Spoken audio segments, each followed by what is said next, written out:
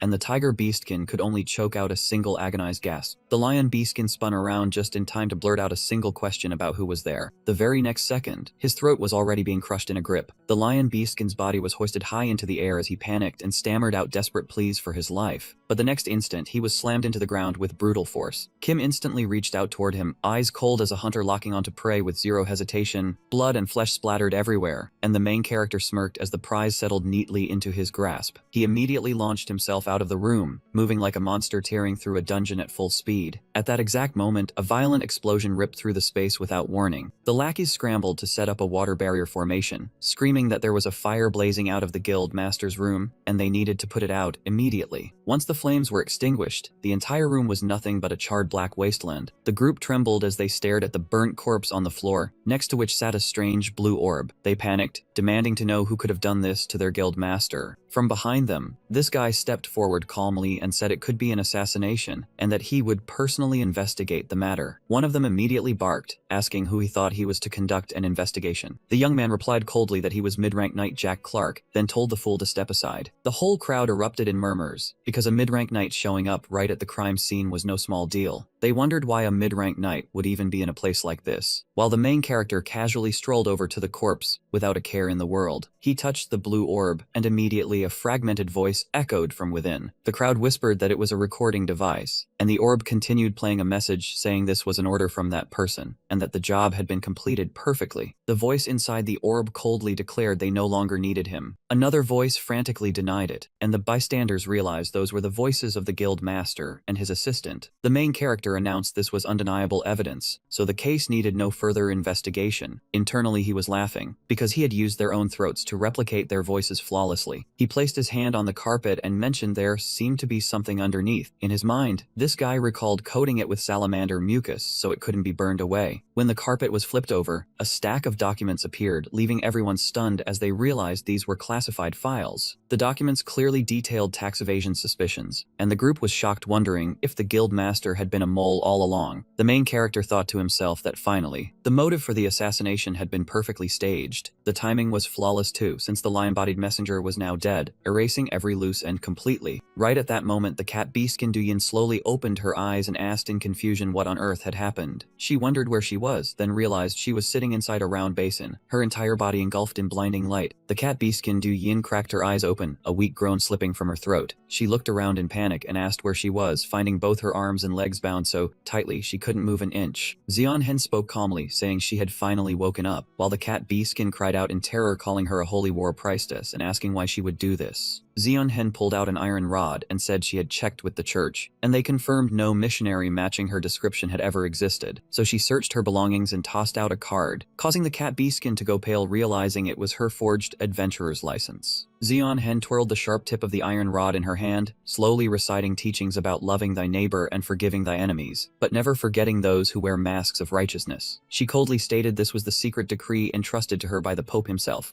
Xianhen said she didn't know what the girl was scheming or what her true motives were, but sooner or later she would confess everything. With that, she brought the sharp point closer to the cat beastkin. The girl screamed in panic, telling her to wait, begging the holy war priestess to at least hear her explanation. Immediately after, a long shriek echoed through the air, and blood splattered across the cold stone walls. At the L1 Daily editorial office, Matteo Ferenza, the branch chief reporter for Santo Ancamasia, was quietly working away. He was writing an investigative report on the recent case, based on testimony from Jack Clark, the mid-rank knight who also served as lead investigator for the assassination of the fake adventurer guild master. He dipped his pen in ink and wrote that the case was closed because the guild master was identified as a spy for the Giulio Aventura bloc, an alliance of subhuman nations. Due to information management issues, he was silenced permanently, and the prime suspect was the missing assistant. However, if that were the whole truth, everything was far too contradictory. The killer wanted to silence someone, yet the most damning evidence was left behind in plain sight like a gift-wrapped present. Not to mention part of the guild master's body was still unaccounted for, and the window glass fragments showed it had been shattered from the outside. This case had way too many anomalies. He was so absorbed in writing that he never noticed the shadow creeping up behind him. The royal assassin slowly extended a hand, while Matteo Forenza kept writing that the garrison had reached their conclusion. But he would absolutely expose the truth and swore it on his honor as a journalist. Outside the building, the royal assassin was chatting with the main character, his tone dripping with confusion. He wondered why Giulio Aventura, knowing full well there were foreign spies infiltrating his organization, still tried to cover it up. The young man replied it was because the guild meant more to that man than his own country. The royal assassin remarked that he sounded awfully certain about that, then asked if he knew anything else. The main character replied that what he knew wasn't any different from what the assassin already had. He thought about Giulio Aventura, then mused to himself that it was exactly like how he once discarded his own morality. This guy had shoved his conscience aside to achieve his goal of becoming the ultimate life form, so perhaps that man also placed guild development above national security. Even so, the young man said he still couldn't understand it. In his head, he questioned why someone would waste so much time and resources on such an unremarkable place. The royal assassin said he understood, and regardless, he would report this matter to His Highness. He also mentioned silencing a reporter who was about to drop an extremely dangerous rumor, recalling Matteo Forenza. The main character nodded and said thanks to him, he wouldn't have to deal with those annoying complications. The royal assassin replied that in that case, he'd see him next time. The young man stood still for a moment longer, as if rearranging every piece on the chessboard inside his mind. After that, he told himself it was time to head back, since everything here had been wrapped up nice and clean. He glided swiftly across the grass, his figure practically melting into the wind. The main character shifted into his leopard form, then shot across the plains like a monster that just leveled up. He explained that after devouring that fox subhuman, his understanding of feline traits had skyrocketed. The werewolf from before belonged to the Kennen family, so the only thing useful for this leopard form was four-legged locomotion. Suddenly, the main character froze mid-stride and thought hold on a second. The very next moment, he tripped over his own legs and face-planted in the most ungraceful way possible. Kim went tumbling across the grass like a ragdoll, rolling several times over. He finally slammed straight into a massive boulder with zero grace. The impact was so brutal it left a wide splash of water streaking across the rock's surface. The main character thought to himself, the first thing he devoured that resembled a demi-human was a werewolf, a low-tier demon born from mutation. But demi-humans are an entirely different life form, while werewolves still get classified as demons. Even so, their abilities and raw power seem to stem from the same root. Werewolves are compatible with the Kennen family, wear no clothing, while tiger beastfolk dress like humans and align with the feline family. Both achieve near-perfect fusion between their two natures. Other demon species aren't like that at all. He recalled the countless grotesque forms of monsters he'd encountered before. If he had to use an analogy, merfolk are like bananas while insectoids are like geraniums. One is golden and sweet, the other blazing red and eye-catching. They both belong to the plant kingdom, but their true nature is worlds apart. On the flip side, werewolves are like regular peppers while demi-humans are like bell peppers, round, hollow inside, opening up like a demon's maw. Cut them in half and the difference is barely noticeable. So where exactly is the line between demons and demi-humans drawn? He brushed the rock fragments off his body and muttered, "Alright then, looks like the only option left is to eat more of them." With that said, this guy took off running again. Back at the entrance of his rented room in Hinyo di Judo, the main character finally returned. The moment he pushed the door open, Zeonhen whipped around so fast that tomato sauce went flying everywhere, and she let out a surprised "Oh, master, you're back." He froze mid-step, his gaze immediately locking onto the bloodstains splattered all over her. Zeonhen casually pushed open the bathroom door. Inside, a cat beastfolk was trembling and crying for help. Her entire body was drenched in tomato sauce, and a sharp skewer was still lodged in her shoulder. Zeonhen explained, "She's an adventurer who disguised herself as a missionary. She tried to get close to me, then planned to use the church's authority to perform an exorcism and kill me. If this were before, I would have lost control of my power and sent her straight to the afterlife. But thanks to master's training, I managed to hold back. So after I took her down without getting hurt, I continued the interrogation. I did great, right, master?" Not long after, in the southeastern part of Hinyo di Judo, deep within a forest with no clear exit, a small flame flickered and crackled. The main character sat beside the campfire, thinking that normally his schedule is pretty flexible, but this time he had no choice but to get out of there fast. Zeonhen approached carrying firewood in one arm and dragging prey with the other, saying, "Master, I found some extra wood." Only one thought occupied his mind now. All of this trouble traces back to that kid. He recalled his conversation with Defiso, when Knight Jack Clark frowned and said, "I know I owe you a favor, but isn't this going a bit too far? Taking someone down and kidnapping them in broad daylight, then interrogating them in a hotel room with zero soundproofing. Not to mention the target is a member of a powerful adventurers guild." All he could say was, "I'm sorry. How long will it take to bury this?" Defiso replied, "Unfortunately, it'll be at least half a year before this blows over." This incident caused quite the stir. "From now on, all I can do is drag out the investigation as long as possible, so you two should leave here as soon as you can." Sitting by the fire, the young man sighed quietly. Who would have guessed it'd turn into a fugitive situation like this? He figured he should also check the reward from this latest quest, then reached for the pouch strapped to his hip. He pulled the item from inside out into the open. It was a giant sea serpent, a colossal ocean python. A massive green snake was dragged out of a pouch, so impossibly small it defied all logic. Watching the serpent open its jaws and flick its tongue, the main character thought he'd assumed it would take weeks at sea to find this thing. But luckily this quest delivered it right to his doorstep. He chomped down on a big bite and started evaluating as he chewed. The meat was pretty chewy, and there was likely some venom lurking inside too. Even though normal sea snakes can't grow this enormous, it was still absolutely worth devouring whole. Despite its ridiculous size, this serpent would be incredibly useful, especially since he still hadn't acquired any swimming abilities. Zeonhen watched for a moment, then asked, "Master, I just now noticed something. Why don't you ever eat cooked food, like you can only eat things raw?" He glanced at the food roasting over the fire and replied, "Cooking takes time, and the smoke makes it easy to be tracked. For me, as long as my digestive system has no issues, cooking is simply unnecessary." Zeonhen nodded and said, "So Master doesn't really care about flavor at all." The main character thought to himself, "Actually, it's also because cooked food makes absorbing abilities much harder." 5 minutes later, Zeon was already snoring away. Still chewing, he glanced at his apprentice sleeping like a log and thought, "Eats then immediately passes out. Terrifyingly simple creature." He gulped down the chunk of meat. His sharp hearing instantly picked up a sound. He turned toward whoever was approaching and asked coldly, "Who's there?" The royal assassin stepped out from the shadows and said, "It's me." The main character asked, "Why are you here? Didn't you say we'd meet after I left the forest?" The royal assassin answered, "The situation has changed. A fairy has just appeared in this forest. Not far away, a shattered carriage was bound tight by sticky adhesive threads. A silver-haired elf clad in green armor was moving slowly through the trees. Those eyes gleamed with an eerie, cold green light. Elves are the race rocking that signature silver hair and pointy ears combo. They live deep within ancient forests, and the elves of the Ioma continent carry all those classic telltale features. But because their lifespan dwarfs every other race and they're born with innate magic talent that lets them sling spells like it's nothing, these guys tend to be arrogant beyond belief." That's exactly why Kim dropped that ice-cold line about the only good elf being a dead elf. Royal assassin sounds straightforward enough, but the real headache is that this particular elf is absolutely not some harmless nobody, so the main character immediately pressed for details on their background. The royal assassin revealed that the target is one of the top candidates for the elven throne in the next succession. Our guy got it instantly. Basically, this is a VIP on the same level as a prince or princess. He recalled something he'd heard back at the temple, that if the heads of the kings from 4 races were offered at the underground altar of the state religion, a gateway to a new world would open. He quietly noted that elves are definitely one of those 4 races, though he wasn't sure yet how those useful heads would come into play down the line. He asked why someone as prestigious as a succession candidate would bother wandering into this forest. The royal assassin answered that no matter how you look at it, the target's goal is most likely Heidegger, the legendary 3-headed serpent. Right on cue, the elf prince made his entrance. Dudan was pushing deeper into the forest with his attendant glued to his side. The prince could clearly sense that the deeper they went, the heavier the toxic miasma became. Even though his feet never stopped moving, the attendant frantically urged Dudan to reconsider, insisting that facing that 2-headed monster alone was pure suicide. If you get hit by Heidegger's poison, every living creature nearby goes berserk with mutated killing instincts. The attendant reminded him that the 3-headed beast's raw combat power is already terrifying on its own, and in the past 100 years only a single person ever managed to slay one. That was the adventurer party led by Giulio Aventura, but aside from the leader himself, every single member died in the attempt, which made Dudan clench his teeth and snap his servant's name. He growled, asking why the guy kept repeating information he already knew, like some broken record stuck on loop. The attendant stammered that this mission is genuinely too dangerous, Your Highness. Dudan's expression went cold as he said it seemed the servant still didn't grasp how dire the situation truly was, while the attendant quickly denied it, claiming he was trying to stop the prince precisely because he understood. Dan asked what would happen if he just gave up now and turned back. The attendant fumbled his words, saying that as someone eligible to inherit the throne, just like Prince Elimir and Prince Lisut, Dudan cut him off immediately, telling him not to bring up those names again. Lee Sud earned his claim because he possesses the ultra-rare attribute magic. Elimir is barely 200 years old yet has already racked up major diplomatic victories. But what does he himself have to show for it? Beyond bloodline, the prince has absolutely nothing. He shares the same royal blood as those two, and while nobody knows who'll ultimately take the crown, the one person guaranteed never to sit on that throne is painfully obvious. The attendant still tried to argue that this was too reckless and they should head back, since the mana-sustaining Giulio Aventura was nearly depleted. Dudan replied that if he keeps turning tail like this, he'll be branded a failure for the rest of his life. The attendant said something brutal, telling the prince to grow up already because he's never won a single time in his entire life, and that's simply his fate. Dudan fell silent, his eyes glistening as he stared hard at the attendant. He quietly murmured that yes, he understands now, which made the attendant think the prince had finally come to his senses. Dudan's face shifted to something frigid as he clarified that what he understands is that the servant has zero intention of continuing this journey with him. Without another word, the prince unleashed his magic directly at the attendant. Water suddenly surged up from beneath the servant's feet, leaving him sputtering the prince's name in sheer panic. At the same time, countless thorn-covered vines shot forward like hunting serpents. They coiled tight around both his arms and legs, locking him completely in place. The attendant screamed for the prince to stop, insisting this was absolutely not something to joke about. Dudan turned his back and walked away, coldly noting that the servant himself had just said words that couldn't be brushed off as a joke either, leaving the attendant screaming after him. The servant begged the prince to wait, but at that exact moment a thorned vine burst straight out of his mouth, cutting off every last plea. In the pitch-dark forest, all that remained were his muffled, choked whimpers. Meanwhile, the main character and Xian Hen were also making their way through the poison-drenched dark forest. He was reading a book on Heidegger while explaining that it's not just animals that go berserk from its toxin. Plants mutate too, swinging branches as hard as iron to hunt prey. However, if these mutated plants lose their water source, they shut down completely, which means a water attribute mage can drain the area and create a safe zone. He closed the book and mentioned that's exactly why he originally planned to just fly straight over. Xian Hen observed the surrounding trees, and was surprised to realize the plants weren't attacking them at all. The main character confirmed it, noting they actually seemed to be clearing a path on purpose. He placed 2 fingers on a thorned vine and asked where the location was. He went quiet, concentrating as if listening to some invisible frequency within the forest. He announced that an intruder was appearing on the opposite side of the forest. Xian Hen asked in disbelief whether his master was literally talking to the trees, and the guy replied it was more like reading the expressions of their thoughts. He pulled a hand back and reflected that toxic plant species tend to share an incredibly strong collective consciousness, and since he can tap into the awareness of sentient organisms, this works perfectly. Xian Hen could only comment that this whole thing was ridiculously complicated. Kim stared at the squirming black roots wriggling in his palm, quietly concluding that Fam N was more annoying than a caffeine crash. Once that guy latched onto someone, he stuck like a leech on a mission. The main character surveyed the forest, piecing together that these trees emitted wavelengths eerily similar to the frequency field he used to control his parasites. That was probably how he could sense every move they made. He could hear and feel what the trees were afraid of. A pointy-eared creature wielding magic, roots withering to husks, and further away stood Dan with water rising to his servant's ankles while thorned vines burst from the guy's mouth. The main character connected the dots fast. Up ahead, a pointy-eared intruder was using magic to drain the roots dry. The plants needed backup, and that elf was most likely using water attribute magic. Just as the data suggested, the culprit was none other than Prince Dudan of the Elf Kingdom. The real question was how to approach him. Right behind the main character, Xian Hen was busy scribbling notes like her life depended on it. She wrote that in the Hero's War Chronicle, even plants corrupted by Heidegger's turtle element toxins were moved by his heroic aura and happily pointed the way for him. Not far off, Dudan was stumbling through a sea of thorned vines like a man walking through his own personal nightmare. He thought of his 2 younger siblings, then bitterly reflected that his entire life was just one failure stacked on top of another. Among the elf race blessed with the strongest bloodlines, Dudan had once been born a rare genius, an elf with exceptional talent in water attribute magic. He had been the crowned prince, someone who could command water like a true mage born for greatness. But the moment his twin siblings came into the world, his life nosedived straight to rock bottom. The crown that once sat on his head shattered right along with it. His younger brother Lizet was an elf possessing an extraordinarily rare gift, time attribute magic, capable of manipulating the flow of time around himself. And his younger sister Elamir, just by showing up, instantly neutralized major threats to the kingdom. She was a child so terrifyingly brilliant it was almost unfair. Compared to those two, Dudan's abilities and achievements weren't even worth mentioning. He had nothing left, and his crown had crumbled to dust. Dudan thought of his servant, then realized the only thing still by his side was a useless sycophant. Right at that moment, thorned vines suddenly coiled tight around his legs. Dudan was yanked straight down into the freezing water. Soaking wet and slumped on the ground, he thought about how even in this pathetic state. His mind still drifted to the past. He once wanted to prove himself by slaying 2 bat monsters and earning recognition as a worthy king. His mana was completely drained. It seemed that Julio Aventura's constant use of water magic had ground his limits down to nothing, and the thorned vines were still creeping closer. Dudan clawed at the dirt, choking out that his whole life had been drowning in inferiority, and he came all the way here just to shatter that feeling once and for all. But was this really all he amounted to? Dudan watched the vines reaching toward him as despair slowly filled his eyes. He suddenly recalled what his servant once told him. "Grow up already, Your Highness. Haven't you gotten used to losing by now? If you've never won a single time in your entire life, then that's just fate." Those words cut like a blade and brought Dudan to his knees. The thorned vines tightened around both his arms and legs. Dudan figured that instead of thrashing uselessly in his final hours, maybe lying still and waiting for death would be more peaceful. In this situation, he didn't even have a shred of will to survive left. Tears silently rolled down Dudan's face. The moon hung overhead, casting its cold light down on Dan as he lay bound by thorned vines, completely unable to move. Then out of nowhere, a figure appeared in the darkness. The person landed right in front of Dan, as if stepping straight onto a battlefield without a second thought. The vines constricting him were sliced apart in an instant. The figure calmly asked, "Need a hand?" Dudan struggled to lift his head and look up. He rasped out the question, "Who are you?" Elsewhere, sitting before Prince Hepanik, was a draft proposal to slash government subsidies for adventurers, along with a bill to amend the adventurer laws. The prince slammed his seal onto the draft, clearly holding back a surge of anger. He glared at the stack of papers, wondering why those idiotic nobles refused to enforce harsher sanctions, and still dared to push back. But after thinking it over, he understood that squeezing too hard might make cornered dogs bite. If high-level adventurers revolted, things would get extremely messy. To put it bluntly, the prince sighed and concluded he'd have to tighten the leash gradually. What a bunch of fools. Just then, his attendant walked in carrying a cup of tea and placed it before him. Hypanic took a leisurely sip of his tea. He said softly, "That's fine, you've worked hard," then didn't forget to ask how things were progressing. The attendant reported that the main character had successfully made contact with Prince Dudan. As instructed, he was wearing the kingdom's knight armor. Hearing that, Hypanic finally felt some of the weight lift off his shoulders. The attendant hesitantly asked whether, if Prince Dudan actually managed to stop Heidegger, His Highness thought the elf prince would become the next king. Hypanic's answer was immediate and absolute. Not a chance. He reasoned that regardless of the outcome, Dudan could never take the throne. Forget Heidegger. Even if that guy captured a dragon, the crown still wouldn't be his. The prince explained that if Dudan developed goodwill toward their kingdom, it would simply be useful in other ways, which only confused the attendant more. He elaborated that while the political groundwork was already laid, the most critical thing remained survival. At that thought, Hypanic broke into a cold sweat. He knew full well that if this plan failed, that monster would tear him apart piece by piece. Back in the depths of the forest, Prince Dudan was on his knees before the main character, his legs still tangled in poisoned vines. The main character simply extended his hand without saying a word, and the plants immediately released the prince's legs and quietly retreated into the shadows. Prince Dudan froze on the spot, his mind instantly clicking that this guy could actually control all of Heidegger's poison-infected plants. He waited until the prince steadied himself back on his feet. Kim then introduced himself, saying he was Knight Kim of the Kingdom of Jijang Kantin. He also made sure to ask if the young man was injured. The prince gave a slight bow and replied that thanks to him, he was still breathing. He expressed sincere gratitude for having his life saved. Kim paused for a second, then asked with a suspicion whether this guy was really an elf. That question left the prince visibly confused, unable to figure out why Kim would doubt him like that. Kim explained it was nothing personal, just that the prince was completely different from everything he had ever heard about elves. According to rumors, elves were a race that looked down on every other species without exception. Kim knew a thing or two about this race. They had lifespans reaching 1,000 years, far longer than most beings in this fantasy world. In their eyes, other races were basically toddlers stumbling around. On top of that, if an elf did not carry absolute pride in their innate magical talent, they were considered nothing more than an empty shell. So, the idea of an elf bowing to thank another race was practically unheard of. Hearing all this, the prince immediately understood and let out a genuine laugh. He mocked himself internally, thinking he was no different from the elves Kim just described. The thing was, after being compared unfavorably for 200 straight years, even the mightiest ego would get ground down to nothing, and he was living proof of that. But he did not share that reason with Kim. He simply said he was well aware of everything Kim had heard about his kin. He was just a bit different from them. Most elves were exactly as described, and some were even far more arrogant than that. Right at that moment, Xian Hen came sprinting over in a panic, shouting for her master. She anxiously asked where he had gone off to, but before she could even finish her sentence, the poison-infected plants grabbed her and vines immediately wrapped tight around her mouth. The vines under the prince's control seized Xian Hen's limbs, leaving her completely unable to move a muscle. Kim watched the whole scene and mentally cursed, wondering what on earth this fool was doing. He simply flicked his wrist and willed the plants to release her immediately. In an instant, the vines let go of Zeonhen, retracted from her body and vanished, causing her to collapse to the ground. She was absolutely shaken, heart nearly leaping out of her chest, fully convinced she was about to get deleted from existence right then and there. Only then did Zeonhen notice the prince standing right in front of her. She also recognized that he was an elf. She got to her feet and cautiously introduced herself as Zeonhen, Holy Knight of the Theocracy. Then she asked who he was. The prince gave another polite bow and introduced himself as a member of the Pyzid elf family, saying it was an honor to meet her. Zeonhen asked in shock why a prince of the elf kingdom would be in a place like this. He maintained his formal composure, placed a hand over his chest, and solemnly said that he wished to express his gratitude once more to the Knight of Jijang Kantin and the Holy Knight of the Theocracy. Without their help, he would certainly have lost his life here. Just like Kim earlier, Zeonhen could not hide her astonishment. She thought to herself, is this guy really an elf? The elves she knew were nothing like this at all. Moreover, a prince this courteous and humble was something else entirely. Perhaps she had been viewing the elf race through too narrow a lens all along. With introductions out of the way, the prince got straight to business. Since they had already saved him, he asked if he could request one more favor. He wanted their help to take down Heidegger. That request left Zeonhen momentarily speechless. She silently judged him, thinking he truly had zero shame. Yep, still an elf after all. In response, Kim stepped forward calmly and said it was quite the coincidence, because he also needed backup to defeat Heidegger. Then he asked the prince to explain his special abilities in detail. The prince explained that he used water attribute magic. This type of magic leaned more toward support, defense, and terrain manipulation, rather than direct offense. It was especially effective against aquatic creatures like Heidegger. He then asked what abilities the two of them had. Kim answered simply with super strength and shapeshifting. As he spoke, he transformed his hand into the bright green claw of a monster, black talons razor sharp and radiating pure killing intent. The prince seemed worried and asked whether, since Heidegger was a monster that dominated underwater, that environment would put Kim at a disadvantage. Even though he knew Kim's shapeshifting was powerful enough to become a dragon, Kim casually added that he could also transform into a sea serpent, and on top of that, poison had absolutely no effect on him. The prince immediately analyzed the situation, noting that sea serpents were saltwater creatures while this area was freshwater. He offered to convert the water here into saltwater if needed. Kim nodded in agreement and took on the role of direct attacker. The two quickly reached consensus, since a clear division of roles was far better than forcing an awkward team formation. Zeonhen, sensing she was about to be left behind, hurriedly asked what her role would be. Kim had already planned for that, of course. He told her she had an extremely important job to handle, which was dealing with the minions. With that settled, the entire group set off immediately. They headed straight for Heidegger's lair without wasting another second. Zeonhen trailed behind, silently watching the backs of the two walking ahead of her. She thought to herself that this was nothing like what she had imagined. In heroic tales, there was supposed to be something more dramatic and epic about all this. She clenched her fists, feeling slightly crushed inside. For example, Knight Kim sacrificing himself to protect his lord, the prince he had sworn loyalty to. Then the prince surviving and returning with vengeance burning in his heart to avenge the fallen knight. Thinking about that, she glanced again at the two figures walking ahead. Then she shook her head in disappointment, muttering that there was absolutely zero Giulio Ventura energy happening here. Lost in her thoughts for a while, the group finally arrived at Heidegger's stronghold. Before them stretched a massive lake, its surface churning violently with currents swirling into an enormous whirlpool. At the very center of the lake was a bottomless abyss, dark as a dungeon entrance beneath the water. Kim spoke up immediately, saying it was time to begin. He turned to the prince and asked how long he needed to prepare. The question confused the young man slightly, so Kim clarified. He meant the simple stuff that needed to happen before the fight. Hearing that, the prince instantly understood. He concentrated mana into both hands, then slowly raised them straight up toward the sky. The moment El Pai Zidluza Tazuzan silently chanted the incantation, every single pillar of the Hajia clan erupted in unison, praising his courage, and the prince's eyes instantly lit up, like someone just handed him a cheat code. Right there against the night sky, massive magic circles began materializing one after another in slow, ominous rotation. The magical energy was so blindingly radiant that even Kim froze in place, jaw hanging open in pure disbelief. At the same time, the pitch-black surface of Dudan Lake suddenly shifted color, the very waters that had swallowed the prince whole gradually turning crystal clear. That transformation immediately awakened Heidegger, a colossal three-headed serpent monster that rose from the lake while everyone stood there absolutely petrified. The beast roared like it was tearing the night itself apart, all three pairs of snake eyes blazing with murderous crimson fury. Behind the group, a horde of monster minions also swarmed in, wild bears and feral wolves so vicious they looked like they crawled straight out of a dungeon. Zeonhen spotted them first and screamed that her master should leave the outside monsters to her, but when she turned back around, both the main character and the Prince of Dudan had completely vanished. A devastating gust of wind suddenly ripped through the air and shot straight toward Heidegger. The strike closed in so fast that the monster seized up entirely. unable to even process what was happening. In the blink of an eye, one of its serpent heads had been cleanly severed from the body. The massive head plunged into the lake with a heavy splash, sending water erupting in every direction. Turns out the attacker was none other than our guy in full dragon beast form, delivering one absolutely surgical ambush strike. The dragon body soared into the night sky, coiling beneath the cold glow of a full moon and creating a scene that was equal parts mystical and absolutely overpowered. Inside that dragon skull, a single thought flickered through his mind. One head down, mission in progress. The Prince of Dan witnessed the entire transformation sequence and immediately began analyzing the dragon body this guy was piloting. The range of movement in this form appeared to be somewhat limited when submerged underwater. However, the teeth and fangs carried the pure-blooded characteristics of a true dragon species. Against a creature with a long, flexible body like Heidegger, this type of attack was practically the ultimate hard counter. The prince broke into a cold sweat, instantly recognizing this as shape-shifting technique of an extraordinarily rare caliber. Back in the fight, the dragon form showed no rush to finish things off, instead carefully studying the opponent. After lopping off one serpent head, he immediately locked onto the remaining ones. But right at that moment, something bizarre happened at the freshly severed neck stump. Two brand new snake heads rapidly sprouted out, growing at a terrifying speed. Witnessing this, the dragon paused for a moment in contemplation. He realized that for every head cut off, two more would grow back in its place, a regeneration mechanic straight out of ancient legend. Staring at the two new heads baring their fangs viciously, he thought to himself that a head is a complex organ containing an entire brain, yet it regenerates this absurdly fast, even surpassing Cho's recovery abilities by a mile. Then he questioned whether that regeneration applied to Heidegger's entire body or just the heads, and without hesitation the dragon charged forward, deciding to test that theory through combat. Heidegger was ready too, every single serpent head shrieking in unison with a bone-chilling cry that echoed across the lake, their crimson eyes locked on like they wanted to bind their prey in place. The dragon observed with razor-sharp awareness, using its flexible body to weave through each snapping bite from the serpent heads. In a flash, he had cleanly sliced through all four remaining snake heads. Heidegger immediately staggered, its massive body lurching violently off balance. But the instant those necks were severed, each stump sprouted two fresh serpent heads all over again. The dragon maintained perfect composure, eyes scanning rapidly across Heidegger's entire body searching for a weak point. He recognized that this monster's regeneration seemed to have virtually no clear upper limit. However, the number of body parts that could regenerate simultaneously appeared to be capped. The heads recovered fastest, while anything from the neck down showed noticeably slower healing. Heidegger launched its own counterattack, one enormous snake maw gaping wide to crush the dragon from above, while our guy coolly calculated just how far that regeneration limit could stretch. Right after, the dragon dodged the bite by a hair's breadth, slithered upward and coiled tight around Heidegger's neck, slamming the serpent head straight down into the water. Using the momentum, it launched itself skyward, coming face to face with a wall of snake mouths flashing razor-sharp fangs eager to devour it whole. At that exact moment, the main character cancelled his dragon form and reverted back to human. He moved at blinding speed through the forest of giant serpent heads, agile as a hunter who had memorized every rhythm of the enemy's attacks. Not a single second of hesitation, he dove straight into the mouth of the tallest snake, one hand clamping down hard on its jaw. His other hand instantly morphed into the forelimb of a mantis shrimp, that biological weapon engineered for delivering absolutely devastating punches. He channeled every ounce of power he had, raised that mantis shrimp claw high, and brought it crashing down without an ounce of mercy. The blow hammered straight into the serpent's skull like a finishing move pulled from a boss fight. The sheer destructive force was so insane it obliterated the entire head on impact. The piercing energy continued downward, pulverizing the snake head stacked below as well. A single strike was all it took to sever every last serpent head simultaneously. The main character touched down lightly, his landing pose looking like a superhero who just finished off the final boss of the arc. All around him, colossal serpent heads rained down one after another, painting a victory scene that was absolutely cinematic. Kim watches with ice-cold eyes as Heidegger keeps sprouting new heads like some nightmarish creature, straight out of an otherworld portal. The number of heads has gotten so dense at this point that nobody could even begin to count them all. There's literally no way to tell just how many heads this abomination has generated anymore. Every single serpent head launches downward simultaneously, targeting the main character standing calmly on the ground below. To counter the assault, he instantly transforms, his nails extending razor-sharp like blades, his wings bulging with veins and growing massively before shifting to an icy blue hue. Each time a serpent head comes hurtling toward him, this guy just swings his hand out, grabs it tight, and rips it clean apart with overwhelming brute force. Not a single head manages to even graze his body. The young man's razor-sharp claws slice through them effortlessly like butter. Serpent heads get lopped off one after another like dry grass before a scythe, no contest whatsoever. He smirks with a cold grin, basically saying, "Let's see how long you can keep this up, buddy." body. Heidegger lets out a blood-curdling scream and crashes down onto the water's surface. Every last one of its serpent heads has been severed from the body, now floating across the water like grotesque war trophies. The main character stands silently amid the battlefield and realizes that starting from the 30th head, the creature's body began losing balance, and by the time the 42nd head appeared, its regeneration ability completely shut down. Right at that moment, a clattering noise from behind catches his attention and makes him turn around. Turns out Zeonhen just finished mopping up all of Heidegger's lackeys on her end. Prince Dudan approaches, bows his head before the main character, and says he owes him his life, that this debt will absolutely be repaid, and praises him as truly worthy of being the kingdom's top knight. The young man's gaze remains sharp and cold as he simply replies that he happened to share the same objective, tells him not to worry about it, and that he came here for personal reasons. Hearing that, Prince Dudan doesn't press further, just says if that's the case then don't concern yourself with his intentions either. He'll settle this debt on his own terms. With that, the prince casts a spell to collect a few serpent heads, then casually remarks he'll only take this many. Carrying the serpent heads, the prince turns and walks away with a brief farewell, saying see you around, knight. Zeonhen speaks up from behind, saying this is the first time she's ever seen an elf bow to someone else, and the main character nods slightly, noting it's only the second time for him too. Zeonhen comments that elves practically only bow during their baptism ceremony at the goddess's temple, and if other elves were even half as decent as that guy, the world would be a better place. She says at least he fought alongside them and his personality isn't bad either. If he became king of El, that'd be perfect, but the main character replies that Prince Hypanic once said the same thing. Unfortunately, that's never going to happen. That's when he finally notices that Heidegger's two henchmen, the bear and the wolf, have both been taken down by Zeonhen. Zeonhen immediately turns beet red with joy when he compliments her, saying her combat skills are getting closer and closer to Saintess level. She's so thrilled that her thank you echoes through the entire forest like a sonic boom. Meanwhile, Prince Dudan has returned to the elf kingdom, leisurely riding his horse with 3 serpent heads in tow as citizens cheer and celebrate the feat of slaying Heidegger. The prince smiles smugly, thinking he finally has a war achievement worthy of rivaling the others and that he'll be the next here. But right at that exact moment, a massive dragon carcass suddenly crashes down right next to the prince's feet out of nowhere. In the middle of the vast plaza, the prince stands frozen as he sees the entire populace already gathered there. The crowd erupts in a frenzy. Prince Dusat has slain a dragon. Watching everyone go absolutely wild celebrating Dusat's dragon kill without sparing a single glance at his own Heidegger victory, Prince Dudan clenches his teeth in fury and mutters something through gritted teeth, trying to play it cool. As for the main character and Zeonhen, they remain deep within the forest continuing their work. He's perched up on a tree branch, one hand holding a Heidegger serpent head as a snack, the other flipping through documents for research. Down below, Zeonhen helps him gather all the remaining serpent heads into one spot. The guy munches away ravenously while carefully reading through intel related to a camp located within Marcus Bog's territory. He tosses a bag down to Zeonhen and tells her to stuff every inside. After devouring the serpent head completely, he's now able to transform his own hand at will. His hand morphs into Heidegger's form, and he calmly says, "Let's head up the mountain." He silently analyzes the situation, noting that Heidegger's so-called heads aren't really heads in the traditional sense at all. Looking inside, he can see eyes, nose, and mouth, but there's absolutely no brain, and the skull structure connects together like the framework of a human arm. The actual brain sits at the central hub of those skeletal frames, which explains how the heads could regenerate at such a terrifying speed. However, whether cutting one head causes 2 to grow back is still uncertain, so he decides more research on this bizarre creature is necessary. Regardless, he knows full well that he consumed Heidegger's flesh and successfully absorbed its unique ability. Not long after, at the camp within Marcus Bog's territory, 2 guards are standing watch atop the wooden wall perimeter. Out of nowhere, 3 massive fireballs tear through the wind and rocket into the sky. 8 streams of flame instantly change direction, locking onto the mountain fortress. The entire defensive line explodes, debris flying everywhere, sending the soldiers into a panicked frenzy as they spin around trying to assess the situation. And right there in front of the raging inferno, they can barely make out the silhouette of a hulking monster steadily advancing toward them. The colossal monster barreled forward like a freight train, its sheer momentum crushing everything unfortunate enough to be in its path. Inside the mountain fortress, the bandits started feeling a bone-chilling killing intent rolling toward them like a tidal wave. Under the flickering firelight, the creature's form became horrifyingly clear. Its body looked like someone stitched together parts from a dozen different beasts. Both arms were dragon heads spewing flames. A massive tail whipped behind it. Sharp horns jutted from its skull, and both shoulders bristled with razor-like spikes that would make anyone's blood run cold. And that nightmarish monstrosity was none other than Kim after his transformation, leaving the bandits drenched in sweat and trembling as they screamed out loud, "Monster." The second that word left their mouths, they spun around and bolted for their lives. The beast raised its arm, flames swirling in the dragon's maw before it spoke in an ice-cold voice. Go ahead and run. Not like any of you are getting away. With that, it unleashed a torrent of fire straight at the nearest bandit, reducing him to ash on the spot. A one-eyed bandit barely dodged in the nick of time, his face drained of all color as he muttered in pure despair. This is divine punishment. It has to be a messenger sent by the goddess to punish us for our sins. The bald bandit next to him roared back. Cut the nonsense. If the goddess really wanted to punish us, she wouldn't send some grotesque abomination like that. They kept running while trying to reassure themselves. Just a little further to the second barricade of the fortress, where their comrades would surely come to back them up. But life has never been that generous. When the group reached the second barricade, a massive circular hole had already been punched clean through it without anyone noticing. The one-eyed guy reached out and touched the edge of the breach, completely baffled at how such a fortified wall could have been blown open this wide. Then he peered inside and immediately froze at the hellscape before him. His comrades had already been sent to the afterlife, body parts scattered in every direction. Standing in the middle of that battlefield was another monster Zeonhen, smaller than the previous beast form, but with arms packed with intimidating muscle. Razor-sharp teeth and oversized eyes made her look even more grotesque as she casually took down bandits one by one. She turned toward the two newcomers and flashed a grin. Oh, more guests have arrived. After saying that, she slowly advanced toward them step by step. The one-eyed bandit felt every hair on his body stand up, his entire frame locked in place as if bound by some dark magic. Right at that moment, he heard a sharp thwack behind him. Turns out the bald guy had drawn his blade and slashed straight into his leg. The one-eyed man collapsed in agony while the bald one didn't hesitate for a second, abandoning him to make his escape. Only one selfish thought echoed in that traitor's head. Sorry pal, but I gotta save my own skin first. Do me a favor and stay alive long enough to be good bait. But he barely made it a few steps before slamming face first into a body built like a brick wall. He froze instantly, because even without looking he already knew exactly what he'd just run into. He only managed to whisper two words, "Goddess please," and those became his final words in this world. The entire bandit camp was swallowed by a raging inferno as Zeonhen herded every last bandit into the blaze, making sure not a single one had a chance to survive. With the job done, she cheerfully ran over to report to her master that everything was wrapped up and every bandit in the area had been completely wiped out. The people here can finally live in peace now, right? The main character nodded approvingly. That's right, you did well out there. Hearing that praise, Zeonhen's eyes lit up like headlights, so overjoyed she couldn't even hide the expression on her face. Right then, he noticed something rather unsettling. It was a severed human arm still casually resting in Zeonhen's grip. He thought to himself that this method of handling things was brutally excessive, and whether his apprentice was human, monster, or some otherworldly entity entirely, even he couldn't say for certain. The young man recalled that he'd gone through a similar transformation phase himself, but when he pictured Zeonhen's monstrous form from earlier, he understood that a wolf capable of shape-shifting like that definitely couldn't maintain it for long. Pushing those aside, this guy spoke up. Anyway, it still hasn't shown itself yet. Zeonhen didn't catch his meaning and cheerfully replied, if you mean the bandits, they were all gone. That last one was the final survivor. The main character shook his head. No, the bandits were never my real target from the start. I figured if all the food in this area disappeared, that thing would have no choice but to show itself. Zeonhen blinked in surprise. Food? Master, are you saying the bandits were food? If there's a monster that gathers in packs and treats humans as prey. The moment that possibility crossed her mind, Zeonhen broke into a cold sweat. He continued calmly. There's only one type of monster in this region that feeds on humans. He explained that recently someone had spotted a manticore lurking around this area. Zeonhen frowned with concern. But does this plan actually work? If it switches targets to the village, won't innocent people be in danger? The main character nodded, acknowledging the risk. If that happens, there'll definitely be more eyewitness reports from people who've seen it. Tracking the manticore just gets delayed a bit, but the end result stays the same. Zeonhen pushed back further. But what if it already ate everyone who ever saw it? Or what if it attacks the village once and never comes back? That argument made him pause for a moment, a nagging feeling creeping in that something wasn't quite right about his plan. But before he could respond, a strange voice echoed from the darkness behind them. In that case, are you planning to burn down every village in the vicinity? That sudden appearance made both the main character and Zeonhen freeze in their tracks simultaneously. The creature in the shadows continued speaking. How about we stop things right here? Then it slowly emerged from the darkness, stepping into the glow of the firelight. At last, the two of them got a clear look at the manticore. It was massive, bearing the face of an old man with a long beard, yet sporting a thick lion's mane, a four-legged beast body, razor-sharp claws, and a scorpion tail dripping with venom. Its eyes flashed with an eerie supernatural glow as it spoke coldly. The fire you set here isn't nearly enough. Facing this creature, the young man suddenly recalled a page from a bestiary he'd studied, one that described monsters exactly like this. If you ever come face to face with a manticore, your only survival option is to turn around and run like your life depends on it, because it absolutely does. And right now, a manticore is standing there blocking their path like a nightmare that just crawled out of the other world. This monster is a grotesque fusion of multiple creatures, a human head, a lion's body, and a scorpion tail dripping with death. death. Legend has it that much like dragons or Heidegger, this beast was crafted by the goddess, using Earth's creatures as a blueprint. In Persian mythology, this thing was a ferocious beast whose favorite meal was fresh, still warm human flesh. The mountain fortress in Marquis Bodkabid's territory is a bandit magnet that never stops attracting outlaws. And honestly, there's no better buffet for a manticore to enjoy its bloody hunting feast. Zeonhen's sudden scream snaps Kim out of his spiraling thoughts like a slap to the face. She wants to rush in and fight, but for some inexplicable reason her hand refuses to grip the sword hilt. She's completely lost, wondering what on earth is happening to herself and to the main character. And it seems like the manticore is experiencing the exact same strange sensation. He calmly lifts his gaze to meet the monster's eyes, thinking that normally his instinct would scream, kill it and eat it, but weirdly enough he has zero desire to attack this thing. Right then, the manticore speaks up, saying it had planned to inflict agony on whoever destroyed its hunting grounds. But strangely, upon seeing them, that urge just vanished. He immediately gets it. The manticore is feeling the exact same thing he is. Zeonhen stands frozen in place, trembling because something invisible inside her body is holding her back, suppressing any will to attack. Her hand gripping the sword hilt is now drenched in cold sweat. Could what's happening between them actually be some kind of empathy? The manticore drags its claws across the ground and continues, "Regardless, you still have unfinished business to handle first. Once that's done, come back here." The monster slowly retreats into the dense shadows of the forest, telling them to return at this same hour tomorrow. "I will be waiting." With that, the manticore's silhouette dissolves completely into the darkness, leaving only two faintly flickering lights from its eyes lingering behind. The next day, he meets Prince Hepanic's attendant in a narrow alley, and the moment he arrives, the man politely places a hand on his chest, apologizing and admitting this was supposed to be their responsibility. By now, the young man is fully suited up in his combat gear, and he calmly replies there's no need for apologies since he chose to do this on his own. The attendant adds that being too hung up on it would actually be disrespectful, considering how hard he already worked sweeping through all 72 mountain fortresses in Bodk. The brief exchange ends there and he heads back to the main road. Zeonhen is already waiting for him at that spot. The moment she spots him approaching, she cheerfully calls out that her master has arrived. He replies softly that he's sorry for making her wait. "Let's move." And just like that, the two continue their journey toward the next destination. Their target this time is the 6th mountain fortress in Bodk, and by the time they reach the Rendezvous point with the manticore, darkness has swallowed everything around them. In the middle of that desolate wasteland, a lone figure sits in complete silence. Despite having its back turned, the figure immediately senses them approaching and coldly says, "So you've come." From where they stand, all they can make out is a dim silhouette from behind. That's why Zeonhen can't help but doubt whether this really is the manticore. The figure slowly rises to its feet. It turns to face them and answers, "Yes, it's me." The instant Zeonhen gets a clear look at the manticore's face, she's so horrified she can't even form words. She struggles to ask him, "Master, what in the world is going on?" He hasn't figured it out either, and with a cold edge in his voice he demands, "What's with that face?" The manticore strolls toward them unhurried, asking if they're surprised, and noting that their reaction makes sense. It smirks, because this is a human face after all. Under the faint light, the manticore's features become clear, and sure enough, it's wearing a face identical to his. He narrows his eyes and asks, "So you can mimic me too?" The manticore pushes a crude chair cobbled together from scrap wood in front of him and says to sit down first, because this story can't be told in just a few sentences. He hesitates for a moment, glancing down at the rough makeshift seat, but ultimately he sits down, crosses his arms, and commands it to start talking. The manticore begins its tale, mentioning Giulio Aventura, the Pala universe, and explaining that since the very dawn of this world, the goddess has existed. And when creating this world, the goddess referenced countless species, especially creatures originating from Earth, from animals to plants to various races. Everything fell within the template she used to build this realm. Even monsters that only ever existed in the realm of imagination. And naturally, that includes other terrifying monster species as well. Entities that once actually existed in reality. The manticore suddenly pauses, stares directly at him, and asks if he already knows what monster it's referring to. Kim just quietly replied, "Yeah, probably." Hearing that, Manticore spread both arms wide and spoke with grand ceremony. "Very well then, allow me to formally introduce myself. I am Manticore, also known as Experimental Subject Duplicate V33 Nero Beta, one of the creations forged by the goddess herself." The moment the words experimental subject left its mouth, the main character instantly recognized that title as his own old alias back on Earth. Back then, he was a globally wanted fugitive with a laundry list of horrifying crimes to his name. Manticore cut through his train of thought and continued, "You are the monster the goddess chose to replicate on this Earth, and that replication is me." Before testing the transformation abilities of other creatures, the goddess had set a single objective, helping them achieve fusion. She wanted to blend the bodies of multiple species together, and from that absolutely unhinged idea, Xiphon was born. However, every creation goddess Giulio Aventura made after that ended in consecutive failure. They possessed hybrid traits from multiple species just like Xiphon, and could even reproduce. But the core ability, consuming and then replicating, was something not a single creation could mimic. Amid this chain of failures, Manticore emerged with a humanoid appearance. Its body could only shift into feline species, but its head could transform into the shape of various primates. As for Manticore's tail, it could never fully disappear nor freely morph into another creature's tail, but it could replicate things it had previously devoured whole. Zeonhen immediately cut in. Hold on a second. Manticore is clearly an extremely powerful high-tier monster, yet this is the first time she'd ever heard it possessed an ability like that. Manticore casually explained, well, I'm a bit of a special case. The Manticores you've encountered before are merely my descendants. They never fully inherited the original abilities. The moment it finished speaking, it pointed its sharp tip straight at the main character, voice dripping with provocation. Aren't you exactly the same though? Original test subject. He calmly responded, clearly you are my son, yet the only thing you inherited was the genetic information for a human form. The actual abilities though, absolutely nothing. Zeonhen froze on the spot when she heard that, like lightning had just struck her brain. She stammered out, wait master, your son, you were married before. But this guy simply replied, that was a long time ago. Zeonhen couldn't process it at all, standing there completely stunned, her mind stuck on one single thought. Master was once married and on top of that he has a son. Manticore smirked and asked, I'll stop here for now. Anything else you want to know? But the young man crossed his arms and replied, the timeline doesn't quite add up. He broke it down, I was born roughly 30 years ago, and this world seems to have only existed for about 2 years, yet you, before the main character could finish, Manticore already caught his drift. It confirmed, that's right, I've been living here for over 1,000 years. But the world the goddess created isn't limited to just this continent. Its eyes flashed with light as it continued, it encompasses this entire universe. Actually no, it spans both time and space, a transcendent existence far beyond anything humanity could ever comprehend. He immediately pressed further, if that's the case then how do you know all of this? Manticore answered, I'm not the only one who knows. Every being directly created by the goddess, meaning the first generation of creations, all understood why they were brought into existence. The thing is, by now I'm the only one still alive. He grew slightly suspicious. If Manticore had survived this long, had it ever encountered others of its kind? The answer was obviously yes. Creatures once called its kin had existed before, and would exist again after. Manticore rested its chin on one hand and continued, however, right now I have no idea where they are or whether they're alive or dead. Take my winged kin for example, they could transform their bodies into reptiles, amphibians, or mayflies. Because they craved more power, they entered the dungeon and never came back out. The main character murmured to himself, reptiles, amphibians, mayflies, could it be serpents? If they fell into the dungeon, then that revulsion he'd felt was actually disgust directed at his own kind. He still wanted to ask one final question. Manticore appeared generous, you can ask as many as you want, so what exactly do you want to know? His gaze suddenly turned ice cold and terrifying, then he slowly asked, up until now, how many of your own kind have you devoured? In that exact instant, a scorpion tail shot out without warning. The razor-sharp venomous tip sliced through the air heading straight for the main character. But he raised his hand just in time and caught the strike dead on. Manticore was now radiating killing intent, eyes blazing with fury, its true form and scorpion tail fully revealed. It stretched a twisted grin all the way to its ears, looking like some kind of cursed puppet, then tilted its head and asked, how did you know? Its face darkened further, veins bulging across its skin, and it smugly continued, so then you must already know what needs to happen next. The main character signaled Zeonhen to fall back, then turned to face Manticore head-on. He spoke in a cold voice, I can sense it. Even though you possess that ability, it's still far from complete. I can also sense the unnaturalness of a being that survived this long on nothing but ordinary food. He continued while channeling power into his fist. Unless there's some special meal out there, I can never break past my own limits. And right after that, he launched himself skyward in one explosive burst. In the blink of an eye, he was already behind Manticore, his hand warping into monstrous claws. He threw a devastating punch straight at it, but Manticore managed to leap away, just barely dodging the attack by a hair's breadth. Even so, it maintained absolute focus, as if waiting to hear the rest of its opponent's unfinished sentence. The main character finished his thought, and the moment I laid eyes on you, my first thought was, you look absolutely delicious. Manticore burst out laughing. It calmly stood back up and declared, I want to consume every last bit of you. For 1,000 years, that desire has never once faded. Its body began to transform, back swelling outward, muscles bulging grotesquely like a dungeon monster awakening from a deep slumber. Kim stared at the jagged teeth gnashing right in his face like a row of serrated blades, and this monster had clearly made up its mind to rip him apart no matter what it took. The creature bid a bittersweet farewell to its own kind, but the sheer joy of inching closer to perfection was more than enough to drown out any lingering sadness. Standing before the Manticore in its fully revealed monstrous form, the main character didn't even flinch. He just coldly asked how its own kind tasted going down. The Manticore gleefully replied that it was hands down the most exquisite flavor it had ever experienced. It flicked out a long, pointed lizard-like tongue across its lips, then sneered that he looked even more delicious than any of its kin it had ever devoured. The young man quietly reflected on that familiar bond between kindred beings, on the relief of finally encountering someone just like himself, the sorrow of tragedy, the rage boiling inside, all of it got swallowed whole by raw instinct. Those tangled emotions surged violently before reducing every feeling to absolute nothingness. While lost in thought, his body began muting on its own. Sharp spines erupted from his shoulders, head, and ears, a lizard tail whipped upward, and his hands morphed into dragon claws. The very next instant, he launched himself straight at the manticore like a fired arrow. The beast opened its maw wide with ravenous hunger, its entire body enslaved by the predatory instinct to consume. The two blurred past each other in the span of a single blink, but that fleeting moment was all either of them needed to tear a chunk out of the other. He sank his teeth deep into the manticore's bicep, while the creature managed to rip a slab of flesh from his waist. Both froze for a brief second, as if savoring the spoils they'd just claimed from each other. After swallowing the meat, he smirked and told the manticore it was indeed delicious, and if they kept going like this, he could totally understand the addiction. The manticore refused to be outdone. It widened those pitch-black hollow eyes at him and declared that among all the kin it had ever consumed, none suited its palate better than him. Truly the original, it said. Its body trembled with ecstasy as it muttered that a perfected, complete, and whole kindred was the ultimate delicacy above all else. The moment those words left its mouth, one of its arms transformed into a bird-like appendage, sending it into even deeper satisfaction. It was thrilled that its original ability had once again broken past its limits. His body was shifting too, one eye turning jet black with a violet gleam in the pupil identical to the manticore's. He taunted that a chicken stuffed inside a cat's corpse seemed to have run out of tricks, so it might as well stand still and get eaten. The manticore silently noted it was already feeling full, the hunger gradually fading bit by bit. Yet it still charged straight at him without hesitation, baring those razor-sharp fangs and roaring for him to sleep now, to rest forever. Zeonhen had been watching the entire battle unfold from a distance this whole time. She stood frozen, wondering why they were slaughtering each other when they were clearly the same species. What's more, their goal was never a death match to begin with. It was simply food. She concluded that the manticore was a brutal monster that hunted humans for consumption, so its destruction here was entirely justified. Zeonhen clenched her fists in confusion, because the manticore was the progenitor of every monster in this world, and her master was its very prototype. On top of that, her master didn't even belong to this world, so how was she supposed to report any of this to the church? She stood rooted in place, and as she watched those two clash, every thought in her head dissolved. It was a battle with no limits between cruelty and depravity, a savagery that a holy knight should never admire. And yet for Zeonhen, that very spectacle represented the pinnacle she yearned to reach someday. The fight looked like a scene ripped straight from ancient mythology. The monster within each of them kept swelling larger, while the reason and restraints that once held their power in check crumbled away piece by piece. The sight was mesmerizing to the point of suffocation, but Zeonhen still had a duty to fulfill as a holy knight. She was no longer an ordinary person but a cleric of the church. Outside her thoughts, the manticore and the main character were still tearing into each other like rabid beasts. The manticore suddenly let out a compliment mid-fight. It remarked that this flavor was nothing like ordinary kin. He tasted far superior to any of them. After saying that, it released a cloud of gray smoke that engulfed its body, instantly blinding his line of sight. From within that thick haze, several small fish suddenly shot out. They rocketed toward him at blinding speed. He reacted just in time, whipping his tail up to block the incoming strike. The fish immediately clamped their jaws onto his tail. Getting a closer look at those three-headed fish, he quickly analyzed the situation. His first thought was that this ability came from consuming a mutated elixir, but he immediately dismissed that idea. This power was definitely formed from devouring Bharat's flesh. He realized the manticore had consumed his flesh and was evolving at a terrifying rate. The longer this dragged on, the more dangerous this fight would become. Right on cue, another wave of grotesque fish came hurtling his way. He opened his mouth wide and raised his head, preparing to counterattack. Then he unleashed a massive torrent of flames aimed directly at the smoke screen where the beast was hiding. The manticore showed zero fear, even charging headfirst into the inferno, which caught him off guard for a split second. Immediately after, the manticore slammed down hard onto the ground. The sheer weight of that thing came crashing down, leaving a massive crater right in the ground. Kim hovered above the centipede, quickly calculating that the power on the other side was absolutely no joke. With no way to retreat, the main character immediately decided to launch another wave of attacks. He dove straight down, eyes flashing with killing intent and determination like a hunter entering the final dungeon. This guy opened his mouth, thinking to himself that he might as well try using Diane's fire magic just this once. The manticore and the main character still hadn't stopped for a second. Both sides kept clashing violently, with the manticore even raising its scorpion tail to block incoming strikes. Meanwhile, he raised his dragon hand and realized he needed to deal with that annoying tail first. The main character closed the gap in a flash, delivering one clean slash that severed the scorpion tail completely. He slammed hard into the ground, and at the same moment the severed tail went flying off into the distance. The tail piece dropped, but the manticore remained stone cold, showing absolutely zero signs of pain. This guy roared again, charging right back at the monster in front of him. The moment they faced off, the manticore suddenly flashed a sinister grin that sent chills down your spine. He flinched when he realized the scorpion tail from before had sprouted a fish tail, which then shot straight through his stomach. That surprise strike caused the main character to momentarily lose focus. Seizing the opening, the manticore immediately swung its claws. Those razor-sharp bird talons came slashing straight into his body. The main character managed to leap back just in time to dodge, but both horns on his head still got snapped off by the manticore in that split second. Once he'd created some distance, this guy grabbed the scorpion tail still lodged in his gut and coldly ripped it out. He held up the scorpion tail, the wound in his stomach rapidly healing shut, then calmly asked the manticore whether it truly deserved to wield his power. Watching that scene, the manticore scoffed and asked whether this immortal body would just stay down already, calling it quite the interesting ability. The main character silently acknowledged that this creature, having lived for thousands of years, far surpassed him in how it applied its powers. Right after that, he immediately bit into the scorpion tail he was holding. The manticore charged it instantly, roaring that he needed to give that back. It swung its bird arm straight at the main character's head, but he quickly tilted to the side to dodge. That close quarters exchange pulled the distance between the main character and the manticore to a suffocating minimum. As the manticore closed in, he immediately used his dragon hand to clamp down on the monster's throat. Choke it to the point of gasping, it let out gurgling sounds as drool spilled grotesquely from its mouth. Right at that moment, the manticore's tail stump quietly slithered toward the piece that had fallen off earlier. The two chunks of flesh instantly fused together as if they'd never been cut apart. The manticore whipped its tail at the main character, forcing him to release his grip on its neck. Both of them opened their mouths almost simultaneously. Flames ignited inside their jaws, and the eyes of these two maniacs locked onto each other with pure intensity. A moment later, both unleashed streams of fire, sending two blasts of magic hurtling straight at each other. The two fire blasts collided, creating an explosion that shook the entire battlefield. As the wall of flames gradually faded, smoke and the stench of charred flesh still hung thick in the air. The manticore and the main character both stood firm, like two beasts locked in a life-or-death action showdown. He paused slightly when he noticed the tail he thought had been eaten was somehow still there. The manticore, meanwhile, had to admit that experience just now felt like nearly dying, and that the original was still insanely powerful. After saying that, it lunged straight at the main character again, sneering that things definitely weren't over yet. It used both the freshly regenerated scorpion tail and both arms at once. Those bird claws hammered down relentlessly, pinning him into a defensive stance. The main character stood his ground, using his hands to block each rapid-fire assault, but he knew full well that his dragon scales couldn't hold up forever. So this guy kicked back, deciding to temporarily create some breathing room. But the manticore's scorpion tail suddenly swelled to an absolutely massive size. It caught up instantly, slamming him so hard he went tumbling across the ground. Even the manticore was shocked, asking what on earth he'd eaten, because this was the first time its tail had grown this large, and it was extremely pleased with this new ability. Looking at the main character lying motionless on the ground, the manticore coldly asked whether he was even still alive. Kim kept his eyes locked on the sky, glaring upward with killing intent that hadn't faded one bit. Our main character instantly recalled that the tail carried destructive force on par with an ancient dinosaur. The manticore slowly closed in, smirking as it remarked that he sure was hard to kill. But this is where it all ends. It licked its lips with a greedy gleam in its eyes, declaring it would devour every last scrap of his body without leaving a single piece behind. The moment those words left its mouth, the monster lunged forward in what was meant to be the finishing blow. That razor-sharp scorpion tail drove straight at his chest, but right at the instant of contact, it froze in place as if hitting an invisible wall. The manticore stood there stunned while this guy flashed a victorious smirk and asked what happened. Out of juice already, because the poison had finally kicked in. The manticore had been poisoned, its breathing turned labored, cold sweat pouring off its body nonstop. It gritted its teeth and cursed, never expecting this young man to resort to poison, and on top of that, it wasn't even a toxin native to this other world. Turns out when he bit into that scorpion tail earlier, he'd secretly injected pufferfish venom into it. Since this wasn't a system skill, the monster had absolutely zero resistance against a toxin from Earth. While the manticore writhed in agony, the main character launched his attack, coldly responding that if it wanted to call him underhanded, save that talk for somewhere other than humanity's battlefield. He swung his dragon arms, unleashing a savage barrage of close combat martial arts strikes that tore into the manticore relentlessly. With no ability left to fight back, the monstrous parts of the manticore's body were ripped away one by one, blood and flesh scattered in every direction, each chunk flying a different way. The main character looked down with ice-cold eyes and asked if it had any last words. The manticore let out a helpless laugh and murmured, "Oh, so this is the part where it leaves a final message." It never imagined being on this side of the farewell speech, since it had always been the one listening to Prey's dying words. Now it wondered what lovely thing to say to the one about to consume it. After a moment of thought, it finally settled on something to leave behind, a last testament designed to make its own flavor a little harder to swallow. Its eyes lit up as it identified itself as Petsoft Experimental Model VO3 Near Beta, adding that the closest kin it ever encountered was Petsoft Experimental Model VO9.7 Beta Final, the version nearest to 1.0, with a final inscription carved on its back. That encounter happened roughly 50 years ago, so if the next version was already up and running, it wouldn't be surprising at all. Then its gaze flickered one last time. It whispered that he wasn't the only one of his kind, then collapsed onto the ground. With the fight over, the main character character reverted to human form and walked over to consume the manticore. Suddenly, he noticed the surroundings were eerily quiet. Normally, that kid would have been rambling about his legendary tales and making a ruckus by now. He turned to look around, but Xion Henhandle was nowhere to be found. All that remained was a letter sitting on the chair. He picked up the letter and started reading. "Dear Master, the great future mentor of the kingdom." Right at that moment, a voice called out from behind him, cutting the reading short. The one rushing over was the prince's attendant, face white with panic, reporting that something terrible had happened because the veteran adventurers had started a full-blown revolt. Meanwhile, the sky over the kingdom of Gurjin was still blazing with sunshine as if nothing in the world could possibly be wrong. The main character was sitting in Prince Hypanic's office. He was still troubled by thoughts of the manticore, because in many ways it was disturbingly similar to himself, and in some aspects even superior. Over thousands of years, it had devoured countless creatures and could fluidly wield both the personalities and memories of its prey, making it fully capable of thinking and acting like a real human being. He recalled its special ability to swap its own brain with someone else's while retaining its core identity. Even while inhabiting another personality, it could snap back to its original self, an extreme-level talent honed across millennia. He looked down at his hands, thinking that after consuming that creature, he naturally inherited those skills too. The only downside was that its 1,000 years worth of accumulated knowledge had vanished. He closed his eyes, recalling the letter Xion Henhandle left behind, but Prince Hypanic's voice suddenly cut in, asking if that meant he could now switch to an entirely new personality at will. The main character confirmed it, which sent Hypanic into a full-blown meltdown of holy mother of all that is sacred proportions. The prince broke into a cold sweat, thinking this guy was already a monster before, and now that monster had evolved into something even more terrifying. Anyway, the prince steered the conversation back on track, saying let's get to the point since he probably already knew why he'd been summoned. The young man asked if it was about the old adventurers causing chaos. As he spoke, he tilted his head and his voice dropped to a chilling tone, asking so which part of them should he burn first. Hypanic frantically waved his hands, saying, "Whoa, whoa, whoa, where did that come from?" Of course they'd be killed, but not yet. The prince explained that first they needed to use those adventurers to take out the lords who'd been getting on his nerves. Once the public was outraged enough, then they'd swoop in and eliminate them with full justification. The main character crossed his arms and simply replied that he saw that coming. The prince leaned back in his chair, clearly pleased with his own scheme, then reminded him not to drag it out too long since a blitz victory was still ideal. Plus, after hearing about his new ability, the prince had already cooked up a brilliant idea, and naturally the reward would be extremely generous. At the Sando Almarut Damazaga District Adventurers Guild, Midan stood amid a boiling crowd, listening as the leader growled that, starting next year, their subsidies would be slashed by 90%. The hall erupted at once. Some cursed, while others demanded they kidnap nobles and force the prince to rewrite the budget. He raised his fist high and declared that adventurers had to take back their rights with their own hands. Maine was mixed into the ranks below as well, quietly watching the atmosphere ignite like a wildfire. Amid the deafening roars, he simply stayed silent and calculated. If this really went through, wouldn't they be charging straight into the Imperial Palace? Maine's eyes suddenly flashed. The chance for revenge he had been waiting for had finally appeared. But to understand why that flame of hatred burned so fiercely, we have to go back several months, to the bustling port city of Chuzuit. Back then, he was only a boy of mixed demon and human blood, dreaming of becoming the 7th-generation demon general. On the day tragedy struck, this young man was still working as a cargo porter at the docks. Without warning, pillars of fire fell from the sky, burning everything to ash in an instant. He looked up in horror. In the sky was a colossal dragon, and its true identity would only be revealed later. That monster was none other than Golden Transformation. Its arrival threw the entire city into chaos. People grabbed their belongings and fled, while Maine rushed toward the nearby row of houses. But before he could reach them, the dragon plunged down and crushed the entire building in the blink of an eye. He witnessed it with his own eyes, even seeing a human arm jutting out from the collapsed rubble. Beside it lay a shattered lollipop. No one had to tell him. He knew the person buried underneath was his little sister. Rage swallowed his reason. He snatched a sword from a nearby person's supply crate and charged straight at the dragon. Maine sprang up amid the sea of flames, roared, and drove the blade straight into the monster's head. But that sword couldn't even scratch it. Instead, it shattered into pieces. As for him, he was blasted away and slammed face first onto the ground. The dragon flicked out its tongue in contempt, then breathed a massive blast of fire straight at him. The flames swallowed Maine's body in an instant. At that moment, all that remained of him was his head and charred upper torso, lying flat on the ground. The pain of losing his only family turned into absolute fury, awakening the latent power sleeping deep within his body. In the moment before death, he remembered his coworker worker at the harbor Rongju. Immediately after, a strange light suddenly burst from the place where his heart was. The light followed every blood vessel, spreading through his scorched body and regenerating his limbs. Thanks to the transformation art, he was reborn as Zhou, and the real metamorphosis finally began. His muscles were reinforced, his vitality surged, and his intellect was pushed to an entirely different level. The main character's body slowly began to take shape again, but because his pearl form was naturally weak against the fire attribute, this rebirth could not be perfect, leaving burn scars permanently etched across his body. He silently walked toward the ruins. His trembling hands dug through the cracked slabs of collapsed wall. Then the young man dropped to his knees. Tears streamed down his face, impossible to hold back. He slammed his fist into the ground, choking on hatred and rage. Clutching the ice-cold fragments in his hand, the main character stood frozen amid the ashes. The image his poor little sister flashed through his mind, making him call her name in his heart without realizing it. The necklace clenched tightly in his hand dragged the young man back to reality. Later, he learned that the one riding on the red dragon's back that day was none other than the prince who had calmly returned home. That dragon definitely belonged to the hero squad, the force behind this tragedy. Killing intent flashed in the main character's eyes. First, he had to kill it, that damn dragon that had taken everything from him. The sound of an announcement pulled him out of his memories. The leader said that reinforcements had been sent to the Santo Almurd Almayut district. He loudly called for Vaminko to step forward. A lizard-like creature appeared, carrying a spear over his shoulder, one hand on his hip with total confidence, and introduced himself as a B-rank adventurer, Vaminko Dosa Denti, pleased to meet everyone. The leader immediately reminded the crowd not to be too shocked by his unusual appearance. Vaminko belonged to the Dragonkin, a rare branch of the lizard folk, and one glance was enough to explain why he carried such an unusual name. The main character stood silently among the crowd, his eyes secretly locking onto the newcomer. Vaminko's figure instantly made him think of another existence. It was the dragon that had stolen his family from him. The longer he looked, the more that resemblance strangled the main character's reason. On the stage, the leader continued, saying that even though Vaminko came from somewhere else, he was still an adventurer, so everyone should treat him kindly. Before the words had even finished, the main character shot straight onto the stage, drew his sword, charged at Vaminko, and roared that he had to kill him immediately. Vaminko flinched for a split second at that sudden killing intent, but he still reacted in time, launching an incredibly fast counterattack to stop him. The impact made the main character's vision go black, and he collapsed unconscious on the spot. When he woke up, he found himself lying on an unfamiliar bed. Beside him, Midan was already standing there, as if he had been waiting all along. He crossed his arms and growled, asking what the hell the main character had just pulled. I was still talking, and you suddenly lost your mind like that? Furious, he said, I already tried to cover for you when people in the guild complained that you were uncooperative, and this is how you repay me. No matter how much you hate dragons, the result will still be defeat, understand? The main character forced himself to sit up, but as soon as he finished speaking, the man turned and walked away, adding coldly, in short, your reward money for this month will be reduced as punishment. Next week, remember this well, there will be a major event, so be friendly with the new team members. The young man watched him leave, and the moment he stepped out of the room, he saw Vaminko standing right beside the door. The boy took the initiative to apologize for making him pass out. Since everything happened so suddenly, I did not control my strength very well. After saying that, he stepped forward and held out his hand in a friendly way. Then let us introduce ourselves again. I am Vaminko from Santo Almurt Almayut. The main character did not shake his hand, only answering curtly, I am you. Vaminko scratched his neck awkwardly, then said that back in his hometown everyone had been talking about him a lot, so that person was you. By now, the main character had stood up and brushed past Vaminko. He ordered in an icy voice, follow me. The main character's eyes flashed as he said that. Since they were about to become teammates, they first had to test his abilities. But in his heart, he was silently cursing, the dragon race really is a damn bunch. Vaminko was immediately thrown into a confrontation with a gigantic monster. He raised his weapon high, spinning rapidly through the air and whipping up a violent whirlwind that sent dust and dirt flying everywhere. The monster froze, clearly thrown off by this bizarre attack, but its savage instincts still drove it to charge straight into the whirlwind and strike back. Yet when the dust and wind cleared, Vaminko was nowhere in front of it. It turned out the boy had quietly appeared behind its back at some point. Vaminko raced along the monster's spine at an astonishing speed. He sprang high into the air, twisted his body mid-flight, then aimed the tip of his spear straight downward. Right after that, the finishing blow came crashing down, the razor-sharp spearhead, stabbing straight into the monster's eye, making it roar violently in flesh-tearing agony. Vaminko pulled the spear out, slung it over his shoulder, then stood on the monster's corpse and let out a breath. For now, I will just try using the fighting style I am used to back home. With that, he turned toward the main character and asked the assessment commissioner, what is my score? The main character only answered briefly, pass. but in his head, he silently admitted this guy was seriously strong. Vaminko jumped down, grinned with delight, and said, "You really know how to joke. I did just take down a basilisk, after all." He licked his lips, curious about what its meat would taste like. The main character broke out in a sweat and asked, "Eat it how?" His mind was a mess. What the hell was this humanoid lizard planning to do? What a pain. Was this guy even okay? Waminko seriously explained that after defeating an enemy, eating their blood and flesh would let a warrior inherit their opponent's strength. As he spoke, he swung his knife down and calmly took a piece of the monster's hand. He bit into the meat, then continued, saying it was a tradition passed down among the warriors of Rutmats. A few days later, at the Adventurers Guild, the main character leaned against the wall in thought and reached a conclusion after watching this kid for a while. Waminko was a good person. He realized the boy was always willing to step up and take on jobs no one else dared to accept, and he treated everyone with genuine sincerity. There was no doubt about it, he really was a good person. Aside from looking way too much like Skathic's dragon, there was one other thing that irritated the main character to no end. At that moment, Waminko was sitting with the main character in the Great Hall. The boy asked, "So there is someone in there who uses golems, right?" "That's what I was saying." After saying that, he tilted his face up, puckered his snout, and dropped the line, "Aigugoy and John Fowler." The main character instantly burst out laughing until tears came to his eyes. "And Aigu too? You really know how to make people laugh." Watching that exchange, the young man grimaced in irritation. He thought to himself, so this is the sense of humor everyone keeps praising? Seeing those two laughing with their mouths wide open, the main character could only clutch his head. He had absolutely no idea where the funny part was in this nonsense. But the room did not only contain the three of them. There was still a mysterious hiding there, unnoticed by anyone. That person was Jin, staring at the main character and thinking, this is a man whose rage toward dragons has been pushed to the absolute limit. Jin recalled what Zed Dragon had once told him about this man, and sure enough, everything matched. Jin could not remember everyone he had killed, so he could not understand where that hatred came from. Even with someone who hated me standing right beside me, I still failed to notice. How laughable. He concluded, still this man feels completely different from ordinary humans. For now I need to keep observing him, because I still cannot tell whether he is one of my kind. Then Jin's presence quietly vanished. At the same time, the main character walked past the table where Waminko was sitting. The man called after him, asking, "So you're here. I hear you two get along pretty well." He said that out loud, but in his head he was secretly worrying about when he might get ambushed. He pushed a small box in front of them and continued, "I'm counting on you two for this request, Waminko and you. The timing is late tonight. Handle it as quietly as possible. This contains information on the guards in that area." That night, the main character and Waminko set out to carry out the mission. With their heads fully covered, they silently rushed into the darkness. Fast as phantoms, the whole team shot across the rooftops, then slipped silently into Lord Damaja's stronghold. Inside his private chamber, the Lord was still sleeping like the dead, completely unaware that danger had already closed in. They shone their flashlights straight into his face and coldly announced that it was time, jolting the Lord awake in terror. Before he could even understand what was happening, he took a blow to the back of the neck and blacked out, only managing to mumble, "What? Who's there?" Maidan and Vaminko immediately stuffed the Lord into a huge sack, slung him over a shoulder, and withdrew from the place without a sound. When they returned, they headed to the guildmaster's room, still thinking everything had been far too easy. But the moment the door opened, his furious cursing exploded like thunder. Right after that, a metal cup came flying at them like a hidden weapon in a dungeon. It slammed into the wall right beside him and shattered, instantly pulling the air tight as a drawn bowstring. Inside the room, the guildmaster was in a towering rage, roaring that those useless fools had been told to move in silence and absolutely not wake anyone up. He and Vaminko looked at each other, completely unable to understand how the situation had turned into such a chaotic mess. Only then did the guild master notice the two of them, and though he was still furious, he lowered his voice and said, "Oh, you're back. Sorry. At least you handled your part cleanly and quietly." Vaminko immediately asked what on earth had happened, and the guild master explained that, as they had discussed, this plan had been approved by all 11 branches across the nation. The more he spoke, the redder his face became with anger, because more than half the branches had failed to handle things silently like they had, while the rest were even worse. Before he could finish, someone rushed in a panic with major news. Lady Salombozo was dead, because the people from that branch had beaten her half to death, then finished her off. The guildmaster went deathly still, unable to believe those idiots had actually dared to murder a noble in the middle of a kidnapping operation. He clutched his head helplessly, because if it were only a kidnapping, there would still be room to negotiate with the perpetrators and calm the situation down. He braced his trembling hands against the desk, but once murder entered the picture, everything was finished. Once someone was dead, there was nothing left to negotiate. negotiate. Just then, he saw this young man carrying the lord they had just kidnapped over his shoulder. As if grabbing onto the last thread of hope, he immediately ordered them to negotiate very carefully using Baron Kanago Damaja, and under no circumstances were they to let him get hurt. Even so, his anger still would not fade, and he slammed his fist onto the desk so hard the entire room shook. Gritting his teeth, he cursed under his breath, wondering how everything could have gone so far off the plan. A few days earlier, at the royal palace of Jijiangcantin, the conversation between Prince Hapanik and Kim revealed that 11 lords would be assassinated during the uprising, and that this was a chance to reshape the balance of power across the territories. The prince judged that among all the lords, the only one still worth keeping was Baron Kanago Damaja, because he was extremely useful, even if he was also stubborn and difficult to control. For that reason, the prince only wanted to scare him just enough, absolutely not kill him, and Kim immediately understood the mission he had been given. As for the remaining lords, the cold-blooded prince ordered a complete massacre, and that was exactly what had happened just a few days earlier. Back in the present, he was preparing to set out with the veteran adventurers for the next step. From behind, he called out to the guildmaster. He wondered why he was not allowed to go outside at such a critical moment. The guildmaster explained that the most important thing right now was using Baron Kanago Damaja as leverage in the negotiations. If the Baron was taken from them, every plan would collapse. He looked at him and Vaminko, then stated that the two of them were currently the strongest forces here, so their mission was to protect this place. After saying that, he immediately led everyone else out of the base. Left behind, he clenched his fist in frustration, because if he could meet the prince, he might be able to uncover the one pulling the strings behind everything. Vaminko stood behind him, saw him trembling with rage, and asked, "The prince? Don't tell me you want to meet the prince of the Jijiangcantin kingdom?" It rested its chin and thought, then said the prince was a hero from the war against the demon race, so it wanted to meet him too. But the prince definitely would not appear in the very first round of negotiations. He gripped the precious necklace tightly, reassuring himself that he could not be reckless. Once they reached the kingdom for the next round of negotiations, the chance would surely come. He decided to wait for that moment, while Vaminko, seeing his resolve, had a glint in its eyes, as if it was also calculating a move of its own. After the negotiations ended, Vaminko and several elderly adventurers were sitting in the room when the door was suddenly thrown open. The guildmaster strode in, full of blazing energy, and shouted that they were holding a drinking party tonight. The people in the room had not even had time to understand what had just happened. Even so, the banquet was launched at once, so quickly that everyone was swept along by the atmosphere. He sat right behind the guildmaster and listened as the man explained that the royal envoy was very reasonable. At first, the mood had been extremely tense, but in the end, both sides accepted each other's demands. Hearing that, he felt both relieved and anxious, secretly thinking that if things were going this smoothly, then at the next negotiation, he might be allowed to go along and meet the prince in person. Just then, someone set a cup down beside him and asked why he was wearing such a heavy expression. It turned out to be Vaminko, who said that a rare drinking party like this had to be enjoyed properly. First things first, he should cool his throat. He immediately refused, saying that he could not drink alcohol. Vaminko laughed and explained that it knew that, so what it had brought was only water in place of wine. It set the cup down again and turned away, not forgetting to remind him to cheer up a little. He raised the cup and drank, suddenly thinking that he had lived for 17 years without ever knowing what alcohol tasted like. But the moment he took a single sip, his whole body jolted as if he had just been struck by magic. He reached into his mouth and dug out a few tiny fragments. A question instantly rose in his mind. What exactly was this bizarre thing? As for Lord Damaja, the moment he woke up, he remembered the night 2 old adventurers broke in and cornered him. Rage flared inside him, and he ground his teeth as he cursed those low-born adventurers for daring to lock a noble in a filthy place like this. If he ever got out, he would bring the army of his domain here and behead them all. Just then, a figure with his head fully covered quietly stepped into the room. The lord jolted in alarm and barked, "What are you supposed to be? You look no different from some deformed monkey." The stranger answered calmly that he had come only to inform his lordship of one thing. The lord grew even more furious and growled, "Inform me? How laughable. No matter what you damned adventurers do, I will never forgive you." The stranger said coldly, "Count Salombozo is dead." That grim news left the lord frozen in place, completely unable to believe his ears. The stranger also reminded him that Baron Kanago should be careful as well, because adventurers were, by nature, an extremely combative bunch. The lord broke out in a cold sweat from fear and hurriedly shouted a warning, saying that was enough. The stranger went on, "Fine. On the day Baron Kanago dies, all of us adventurers will die too. But even if we die, does that not still mean Baron Kanago remains alive?" With that, he turned and left, though he did not forget to leave one final remark behind. "I hope you learn to value your own life." The lord trembled with rage and muttered, "Has this bastard gone insane? How dare he talk about killing a noble?" He never realized that inside the cup of water he had drained, there were still tiny grains of debris left behind, exactly like the ones that had appeared in the water the MC had drunk. Out in the hallway, the stranger was clutching his head and calculating his next move. It was none other than Jin. He told himself that he was not the type to scare easily, but if fear was injected straight into the brain, that was a different matter. For some time now, he had been secretly releasing parasites into the water supply on that side, and every stage of preparation was essentially complete. A few days later, the next round of negotiations officially began. The MC and Vaminko stood atop the high city wall looking down below. Vaminko said the second negotiation had finally arrived. Time was really dragging, and he hoped things would go smoothly this time. It hoisted its weapon onto its shoulder and asked, "In any case, are you still holding up? Your eyes are bloodshot." "Well, of course they are. You stayed awake for several nights keeping watch over Baron Kanago." The MC replied that he was fine, and this much was nothing. "If anything, your own complexion does not look good either." Vaminko burst in loud laughter and told him not to worry, saying this kind of exhaustion was nothing compared to the day its first child was born. The MC was surprised to learn that Vaminko actually had a child. Vaminko explained that it was only natural. A warrior of the eye-gouging clan had to have a child before being allowed to leave their homeland. Hearing that, he instinctively thought of his little sister. Deep down, he wondered how he could ever abandon his family and come to a place like this. Vaminko kept talking. It was true, to outsiders, this clan's customs were incredibly hard to understand. Suddenly, a loud scream rang out, making both of them whip around in shock. The sound came from the negotiation camp down below. Someone was sprinting toward the city wall, shouting in panic, "Open the gate, hurry!" Right behind him, a towering knight in full iron armor slowly stepped into view. Sword in hand, he closed in from behind, leaving Vaminko stunned as he asked what was going on. Weren't the negotiations going smoothly? The knights raised their swords in unison. From the tips of their blades, magic circles began to appear. The glowing circular formations shone straight onto the city wall. A moment later, they shouted fireball in one voice, unleashing a massive sea of flames that surged forward. Vaminko could hardly believe it, blurting out that the bastard had really resorted to force. The city wall instantly erupted in raging flames. The knights' firepower alone should never have been enough to destroy it, but it seemed the surface had already been coated with something highly flammable. In the blink of an eye, a terrifying explosion roared across the battlefield. The city wall collapsed completely, swallowed by smoke and fire. After who knew how long, the main character heard someone call him Giulio Ventura, and he snapped his eyes open. The one calling him was Vaminko, and the spear in his hands was drenched in blood. He shouted for him to wake up. Giulio still could not process anything, and could only ask in confusion what had happened. Vaminko said the wall had fallen, and everything had plunged into chaos. The adventurers had gone mad, and started turning violent. No one said a word. They all looked like they were being controlled by demons. He had tried everything he could to stop them, but one person alone could not turn the situation around. Vaminko turned away and said he had to find the captain, because he was the only one who might be able to calm this chaos, even a little. Before leaving, he warned Giulio that this place was too dangerous, and he needed to run too. Seeing the main character sitting frozen amid the rubble, Vaminko said, "You told me you still had something you needed to do, right? Good luck." Giulio remembered that only a fraction of the enemy's forces had been enough to destroy the city wall. That was the enemy's true power, and he could clearly feel the terrifying gap between himself and that man. His hands trembled uncontrollably. Before he met that Suratofi bastard, he should have already. In the Explorers Guild room, he clutched his head and curled up in the corner, shaking as countless questions crashed through his mind. There was no way this made sense. Thinking back on it, it was completely irrational. Why he acted so recklessly. Vaminko suddenly kicked the door open and rushed in, loudly calling out to him, "Commander, are you alright? What in the world happened in there?" Maiden clutched his head, drowning in self-blame. "I could tell something was wrong from the very beginning. I was the one who ruined the plan. All I wanted was to keep myself and my people from getting dragged into this rebellion. But why did I kidnap a noble, and then secretly negotiate with the palace faction on top of that? Why'd I nod along to such an idiotic decision?" Just then, a chilling voice rang out behind him. "Because you deserve all of it." Maiden jolted, spun around in a panic and shouted, "Who's there?" His face went deathly pale, and cold sweat kept pouring down his skin. The mysterious voice continued, "Because you deserve it. Midan, compared to Giulio Ventura, you are still far behind. But compared to the current masters of the Adventurer Guild, you are the only one with even a shred of vision." Maiden stammered, asking in terror, "What? Who are you? Who's talking? I'm going insane." Vaminko could not see anyone in the room, and it could not hear a single sound. All it could do was cling to him and call out, "Master." That voice kept tormenting Maidan. "Once you collapse, the Damaja branch will fall as easily as turning over a hand. So, I'm counting on you." Midden gritted his teeth and asked, "Are you another personality inside me?" The voice laughed and replied, "No, you are the other personality inside me. You may not remember, but I ate you, then absorbed everything." Right after that, Midden realized in horror that a piece of his ear had been bitten off. Pain slammed into him with brutal force. Trembling, he stared at the dark red bloodlines rising across his body. Then he quietly stood up. Vaminko asked in confusion, "Master, the guild guild members outside are already in complete chaos. Suddenly, Midan's head twisted and warped, transforming into a terrifyingly long serpent head. Its massive mouth opened wide in a horrifying gape, lunging straight at Vaminko like a predatory monster. Faced with those nightmarish fangs, Vaminko froze, completely unable to react. The serpent's jaws snapped shut hard, as if they would crush it on the spot. But at that life-or-death instant, Midan managed to throw himself forward, grab Vaminko, and dodge the fatal bite. Vaminko stared at him in shock, while Midan growled through clenched teeth. "You trying to die? Why the hell are you just standing there?" After saying that, he pulled Vaminko tight and charged straight into the wall, smashing a huge section of it apart. The two of them escaped the room. As they ran, Vaminko fired off questions one after another. "I told you to go on ahead. Why did you come back?" Midan answered without hesitation, "We're a team. If we survive together." Vaminko stopped short, then said in a low voice, "If that's how it is, thank you, Midan." It gaped at him, still unable to believe it. "I know you never really liked me, so why would you risk your life to save me?" It asked again, its voice trembling. "Maybe someday, we should try starting our own guild." But at that exact moment, a swarm of long tentacles shot out from the darkness, piercing straight through Vaminko and making it scream in agony. The one who struck was Jin. One of the main character's arms had transformed into tentacles, impaling the target in an instant. He withdrew the tentacles and said calmly, "This is a combined ability, using a mantis's forelegs and an octopus's tentacles. Not bad for a first try." He curled his lips and looked at Midan. "Where do you think you're running? Don't you have anything to say to me, Midan?" Midan froze, then glared and asked, "What is going on here? Who are you really?" The answer made his eyes go wide, as if he had just heard the name of a dragon from the legend of Stakvit. He shouted in terror, "The bloodline of Stakvit, is that you?" The moment he finished speaking, Midan immediately activated his transformation. One of his arms swelled up, covered in razor-sharp spikes. Every bulging muscle tightened, and his aura erupted like an orc warrior stepping out of an otherworld battlefield. He gripped his sword and charged straight at the young man. The strength of an orc arm, his transformation ability, and the John Fowler coat of the legendary explorer Giulio Ventura all fused into one desperate killing blow. He swore he would avenge his family and repay the blood debt owed to his people. "I will make you pay for everything you have done." But before Midan could even close the distance, the tentacles shot out and pierced through his head and neck in a flash. After the finishing blow, he began analyzing it. Eating the manticore had given him three things. First, all of his abilities had been upgraded, with every trait becoming compatible and improving alongside his overall physique. Second, he recalled the moment he controlled Midan. It was the ability to recreate memories and personality, the same thing he had once used on the old guild master. Its source was the vast experience the manticore had accumulated over a long period of time. He raised his hand and looked at one finger that had transformed into a monster form. Third was major shapeshifting, the ability to naturally and perfectly change body parts into the forms of various species, originating from the manticore's innate trait. The young man sat down, eating Midan's flesh while thinking. Because he had eaten one of his own kind, the changes inside his body had been pushed to the limit. Then what would happen if he kept devouring more of his own kind? Out of curiosity, he had once tried eating what was called the flesh of his own kind, but back then there had been no reaction at all. He looked at the necklace Midan had always treasured, now lying in the pool of blood. The conclusion was painfully clear. Midan Harpfire was not one of his own kind. He muttered, "Transformation ability can only copy his traits at a basic level, so he cannot be considered true kin." He kept pondering the words his own kind, and then suddenly thought of Zeon Hen. He took from his pocket the letter she had once left for him. The battle had ended, but the secret of his true kin had only just begun to unfold. Jin returns to meet Prince Hypanic, and the two ride a carriage into the forest. The prince opens Zeon Hen's letter, and inside it says, "Master, it seems the kingdom of Gigan Canton is about to face a major upheaval. You are a knight of the kingdom, so you will definitely be dragged into this. As for me, I am a whole aide of the theocracy, and I absolutely cannot interfere in another nation's internal affairs, especially when Giulio Ventura is involved. So I must part ways with you here. I believe the bond between us has not ended. May the goddess bless us, and may master and disciple meet again one day. Signed, your disciple Zeon Hen." After reading it, Prince Hypanic frowns and asks, "What exactly is this? Isn't it just a normal farewell letter?" In his head, he really thought the MC had received some earth-shattering secret. The MC calmly answers, "The content itself is not the problem. The terrifying part is when this letter appeared." He analyzes that this letter was left behind before they even learned the truth about the rebellion. The prince instantly breaks into a cold sweat, because if that is true, the theocracy may have a method for transmitting information in real time. Could this thing be? The prince grips the letter tightly, and his expression grows heavier by the second. He quietly lets out two words, "divine retribution." The prince recalls the belief that the ruling class governs the people, while the people shoulder their duties to build and develop the nation. When a ruler commits a crime, the goddess will strip them of their right to rule, and force them to pay a price equal to the sins they have committed. The prince turns to the MC and asks, "Of course you still remember that, right?" He replies, "We have already talked about this issue before." Prince Hypanic continues speaking, his face becoming more serious with every word. "But both of us understand that the goddess is not the kind of being who would directly automatically bring down that sort of judgment. All of this is simply because the system designed this world that way. It is almost unbelievable how little it has to do with humanity or Giulio Ventura. The MC rests his chin on his hand, deep in thought. Honestly, before he even needs to say it, Prince Hypanic already understands. The prince clenches the letter and says, exactly. This is not retribution from the goddess. This is the theocracy's doing. Only that place has the organization and technology needed to pull this off. At this point, the prince covers his face, sweat pouring out under the pressure. He has only just removed Giulio Ventura's influence, and now the theocracy is already stepping in. The MC looks at him and thinks to himself, if the theocracy truly has that level of technology, the coming confrontation will definitely be hard to swallow. But a battle against the theocracy is now unavoidable, and all of it is because of that brat. Through the underground altar beneath the cathedral, he was dragged from Earth into this other world. Then the MC speaks up and asks, is there a way to deal with it? The prince answers honestly, to tell you the truth, I am not entirely sure. He folds his arms, his eyes sinking into calculation. The prince repeats, I said it earlier, I can recreate the memories inside another person's mind. His eyes flash and he adds, all the knowledge the goddess possessed is now inside my head. Do you understand what that means? Of course, Prince Hypanic understands the weight of those words all too well. The MC gives a faint smile, his tone calm yet full of confidence. Good, then relax. Even if you break the agreement between us, I have no intention of doing the same. Prince Hypanic answered tensely, I never intended to betray anyone either. Besides, I haven't exactly been sitting around, waiting for things to happen. Just then, the carriage slowly came to a stop. They had arrived. Before them stood a towering castle, hidden deep within the dense forest. Maine looked up at the massive structure and said, give me the rundown. Prince Hypanic said with pride, welcome to the Royal Engineering Research Institute. Standing before the great gate, he explained that this place had been analyzing the Demon King's kingdom's technology all this time. Maine glanced to the side and asked, if that's the case, this must be an extremely important site. So why is it so noisy over there? The prince followed where he was pointing, and saw three troublemakers causing a scene in front of the gatekeeping knights. A knight said sternly, this is a secret facility of the Gigankantin Kingdom. Entry and exit require permission from His Highness the Prince. The three in front refused to accept that. They argued that being barred from entry was exactly why they had something to say. This place was developing new technology, wasn't it? They were from the dwarf race, and the one with the long golden beard immediately raised his voice. If that's true, then technical experts like us should obviously be allowed to come and go freely. The prince clenched his teeth in irritation. Damn those troublesome hairy bastards. He stepped toward the commotion and called out, hey, aren't you gentlemen from the Republic of Evermai? The golden-birded dwarf instantly recognized the man before him as the prince. The prince put on a friendly smile and asked gently, what seems to be the problem? Maine stood behind him and thought, the Republic of Evermai is a nation of smiths, huh? So these are dwarves. In this fantasy world, their most valuable asset is their brains. The memories of the Smith King were still intact in his mind. It really was convenient, being able to use this world's knowledge. The golden-birded dwarf greeted the prince, oh, it's been a while, human prince. I don't really understand this entry ban, so you'll let me in, right? Prince Hypanic kept his polished smile and said the guards were simply doing their duty. Why don't we step over here and talk for a moment first? The golden-birded dwarf nodded in agreement, then pressed a small button at the back of his neck and muttered that humans really did put great value on etiquette. In that instant, the fully enclosed armor around him began to split open. Inside, his true body was revealed, small and squat, exactly like a proper dwarf. He turned to his two companions and shouted, everyone, move out. The other two dwarves also removed their armor. Once all three were completely unarmed, the golden-birded one asked, we're good now, right? Maine watched the scene and silently assessed it. So those are modified robots. In a world where most people still travel on foot or by carriage, this technology is seriously unique. The prince nodded smugly, of course. I'll lead you all inside. Then he turned back and shouted, guards? The yellow-bearded dwarf folded his arms, looking smug, then muttered that the prince really was a man who knew how to behave. But reality proved that he was the one who understood nothing. The prince's order just now was for the guards to seize all three dwarves, and in the blink of an eye, they were tied up tight. The knights immediately escorted them away. The yellow-bearded dwarf flushed with rage, shouting that the prince was a lying bastard, and asking what he was really trying to do. But the prince only answered calmly, lying. What are you talking about? Weren't you the one who wanted to see our research project with your own eyes? A temporary holding cell counts as a serious research facility too, you know. After dealing with the dwarves, Prince Hypanic led Jin inside. Along the way, the main character wondered what those people had been trying to pull, while the prince explained that, first of all, they were torch envoys, a race famous for their excessive curiosity. The prince guessed they had come to investigate the demon race's engine, the one that required no magic power at all. That immediately made him think of the steam engine, and sure enough, in the dwarves' country, every engine had to be started with magic crystal stones. The prince pushed the door open and said the nuisances should be cleared out now, so they could continue. The door swung wide, and the two stepped into a massive room where countless steam locomotives were being painstakingly assembled by mechanics. The main character was briefly stunned, realizing these machines had nearly reached the point where they could be put into practical use. creatures. The prince pointed to his own head and said that was right. Those who possessed knowledge from Earth always stood at the forefront. Even though he was no specialist, that knowledge still gave him an enormous advantage. As soon as he finished speaking, the prince suddenly stomped hard on the floor. A hidden mechanism beneath the ground instantly activated. The prince looked at him and said he had not brought him here just to look at these machines. Right after that, the two of them stood inside a narrow compartment, silently descending straight into the depths beneath the earth. The prince asked the main character if he knew how many people in this world truly believed in the goddess. He replied that it was probably the majority of the population, but if war broke out against the theocracy, countless traitors would definitely appear within the theocracy itself. As the prince finished speaking, the underground compartment reached the bottom, and the door in front of them slowly opened. Seeing the scene inside, the main character froze at once, then asked if this was the reason the prince had created this thing. Before his eyes stood rows of human-shaped creatures, but their brains were swollen, bulging openly outside their skulls, and their bodies were chained tightly to the floor. They had no awareness left at all, only growling like monsters as drool streamed down. The prince explained that, to be precise, he had not created them. The prince strode arrogantly between the rows of deformed creatures and continued, "This is the result born from the founding king's mad inspiration." Then the prince turned and asked the main character if he knew about Leucochloridium paradoxum. Of course he did. It was a parasite that lived inside snails, capable of controlling its host and turning it into prey for predators. The prince said he had heard rumors that a version parasitic to primates existed in this world, so at first, he planned to take a parasite that lived in monkeys, improve it, and implant it into human bodies. Hearing this, the main character's mood darkened slightly, and a theory immediately formed in his mind. This thing felt eerily similar to the kind of parasite he had once swallowed. For all he knew, it might belong to the same strain as those parasitic monsters. The prince kept rambling on, saying that with this brainwashing technique, he could completely eliminate traitors, and from that idea, he would build an unshakable position. The prince lightly tapped the brain of a chained creature, and said that failing to make use of something like this would be sheer stupidity, even if the project still had many flaws for now. Most of the specimens were still in the research phase, but he believed every problem would soon be solved completely. This time, the prince had obtained a large number of test subjects, while also hunting down adventurers suspected of plotting a rebellion. The prince laughed with smug satisfaction, deeply pleased with his human modification plan. He believed that when the time came, he would become the powerful leader of the Eo race and be recognized by all. The next day, the three dwarves were released. The blonde-bearded one was so furious he ground his teeth, yet there was nothing he could do. Prince Hypanic stood before them and said this should never have happened, but since they were honored guests, he would make a special exception and allow them to tour the outer area of the research institute. The prince did not forget to warn them that, whether by accident or on purpose, they were absolutely not allowed to step inside. Otherwise, he would have no choice but to lock them all up. The blonde-bearded dwarf glanced at one of his companions beside him, silently signaling him. The moment the prince finished speaking, one dwarf immediately rushed forward, clung tightly to him, and shouted, "Please forgive us." While the prince was being held back, the blonde-bearded dwarf instantly kicked off and charged straight toward the door. He shouted that no matter how long he was locked in a cell, no one could ever snuff out his curiosity. He shoved the room's door open with all his strength. Then, the instant he saw the scene inside, his eyes went wide, and he was nearly frozen in overwhelming shock. The steam engines lined up before him made him blurt out that this thing was absolutely incredible. Prince Hypanic was already standing right behind him, saying coldly that he had warned him beforehand. The blonde-bearded dwarf lowered his head and mumbled an apology, saying he had only stepped in for a moment and had not even gotten a good look yet. Meanwhile, his two companions had already been knocked flat by the prince. He immediately dropped to his knees, kowtowing as he begged that they could lock him up for as long as they wanted, make him do anything they wanted, as long as they let him take part in this research project. This was exactly what they had been searching for all this time, a miraculous energy source that did not require magic crystals. The dwarves kept repeating the words "please, please," until the prince shut his eyes in clear irritation. The prince said that if they were begging this desperately, then he had no other choice. Since he had already planned to bring this technology up for open discussion at next week's meeting, they should stop making noise and get up. Hearing that, the dwarf sprang up at once, grabbed the prince's hand, and thanked him over and over without stopping. However, the prince had already made his own calculations, secretly thinking that these dwarves would never know, not in their entire lives, which organ he was truly focusing his research on. The prince thought of his army hidden below. Even the moment your king drops in, none of you will know what is waiting down there. In Demon Territory, the exploration team from the kingdom of G, Udanian Kinkson, was still switting away, digging and surveying the area. Right then, one of them suddenly discovered a strange lever buried behind the layer of dirt and stone. He was instantly drawn to it, his curious eyes locked on and unable to look away. Without the slightest hesitation, he reached out and yanked the lever down hard. In an instant, the entire ground shook violently, as if they had just awakened an ancient dungeon. While everyone was still panicking, the ground before them suddenly split open, revealing a massive chasm. Right after that, a colossal machine, carrying the aura of an ancient civilization, slowly rose from beneath the earth. The shockwave it created was so powerful that the whole area rattled like it was about to come apart. The aftershock spread all the way to the demons hiding in the forest, startling even them. Inside the royal palace, Jin was discussing matters with Hypanik. Hypanik laid out a plan to unite all the divided nations. The MC thought this was not really necessary, and besides, pulling it off would be anything but simple. Hypanik immediately pushed back, saying that 5 races currently coexisted on the continent, including the elves. There were also beastmen, lizard folk, dwarves, and humans living across the continent of Elmore. Hypanik added that, at first, all 5 races had once stood on humanity's side to fight against the demons. But after the Demon King was wiped off the map, the balance of power changed in an instant. Once allies, the races began turning against one another, checking and restraining each other instead. As each faction grew stronger, the competition escalated fiercely. The problem was, if they wanted to unite every race, humanity first had to stop being split into countless separate nations. Hypanik explained while looking straight at Jin. To achieve true unification, the fastest way was to send the leaders of each faction straight to the grave. Although the factions had grown stronger than before, the conditions still were not enough to ignite an all-out war. Hypanik pointed at the map. The first step was to seize demon territory, then gather every human nation into one vast unified region. The next thing they needed to do was take down every faction leader. Brimming with confidence, Hypanik reassured Jin that this world was in his hands and every calculation was flawless, unless some terrifying ancient weapon happened to appear. Jin thought the plan was not bad, but a sense of unease still rose in his heart, prompting Hypanik to ask what was bothering him. He answered bluntly that usually the more confidently a villain brags about a perfect plan, the more likely some unexpected variable is to jump out and wreck everything. After hearing that, Hypanik dismissed it as a joke. To him, that kind of development only existed in fantasy novels. While this plan sounded guaranteed to succeed from the very start, Hypanik held back his laughter and assured Jin that the gift the goddess had granted him was the knowledge necessary for the future. That meant his plan had absolutely no holes. Every move had been carefully calculated, so there was no need to worry about distant possibilities. At that exact moment, one of his subordinates burst in, panicking, and reported terrible news. The investigation team in the demon race territory had discovered a fully intact ancient ruin, and its danger level was so horrific that it was being called the worst disaster in Isazuluchi's history. Hypanik had been overflowing with confidence just moments ago, but now he froze on the spot. In complete contrast, Jin remained calm as if nothing had happened. So an ancient civilization ruin preserved completely intact had really appeared. Cold sweat broke out across Hypanik's body. He forced himself to calm down, then ordered more royal guards to seal off the ruin. No one was to be allowed inside under any circumstances. Hearing him say that, Jin only fell silent, thinking about the so-called absolute certainty coming out of Hypanik's mouth. His trusted royal assassin grew even more unsettled after receiving the order, because the remnants of the demon race had already appeared and were approaching the ruin. Hypanik tried to stay calm, assuming these demon race remnants could be dealt with easily. Besides, they definitely would not have enough knowledge to operate the ruin.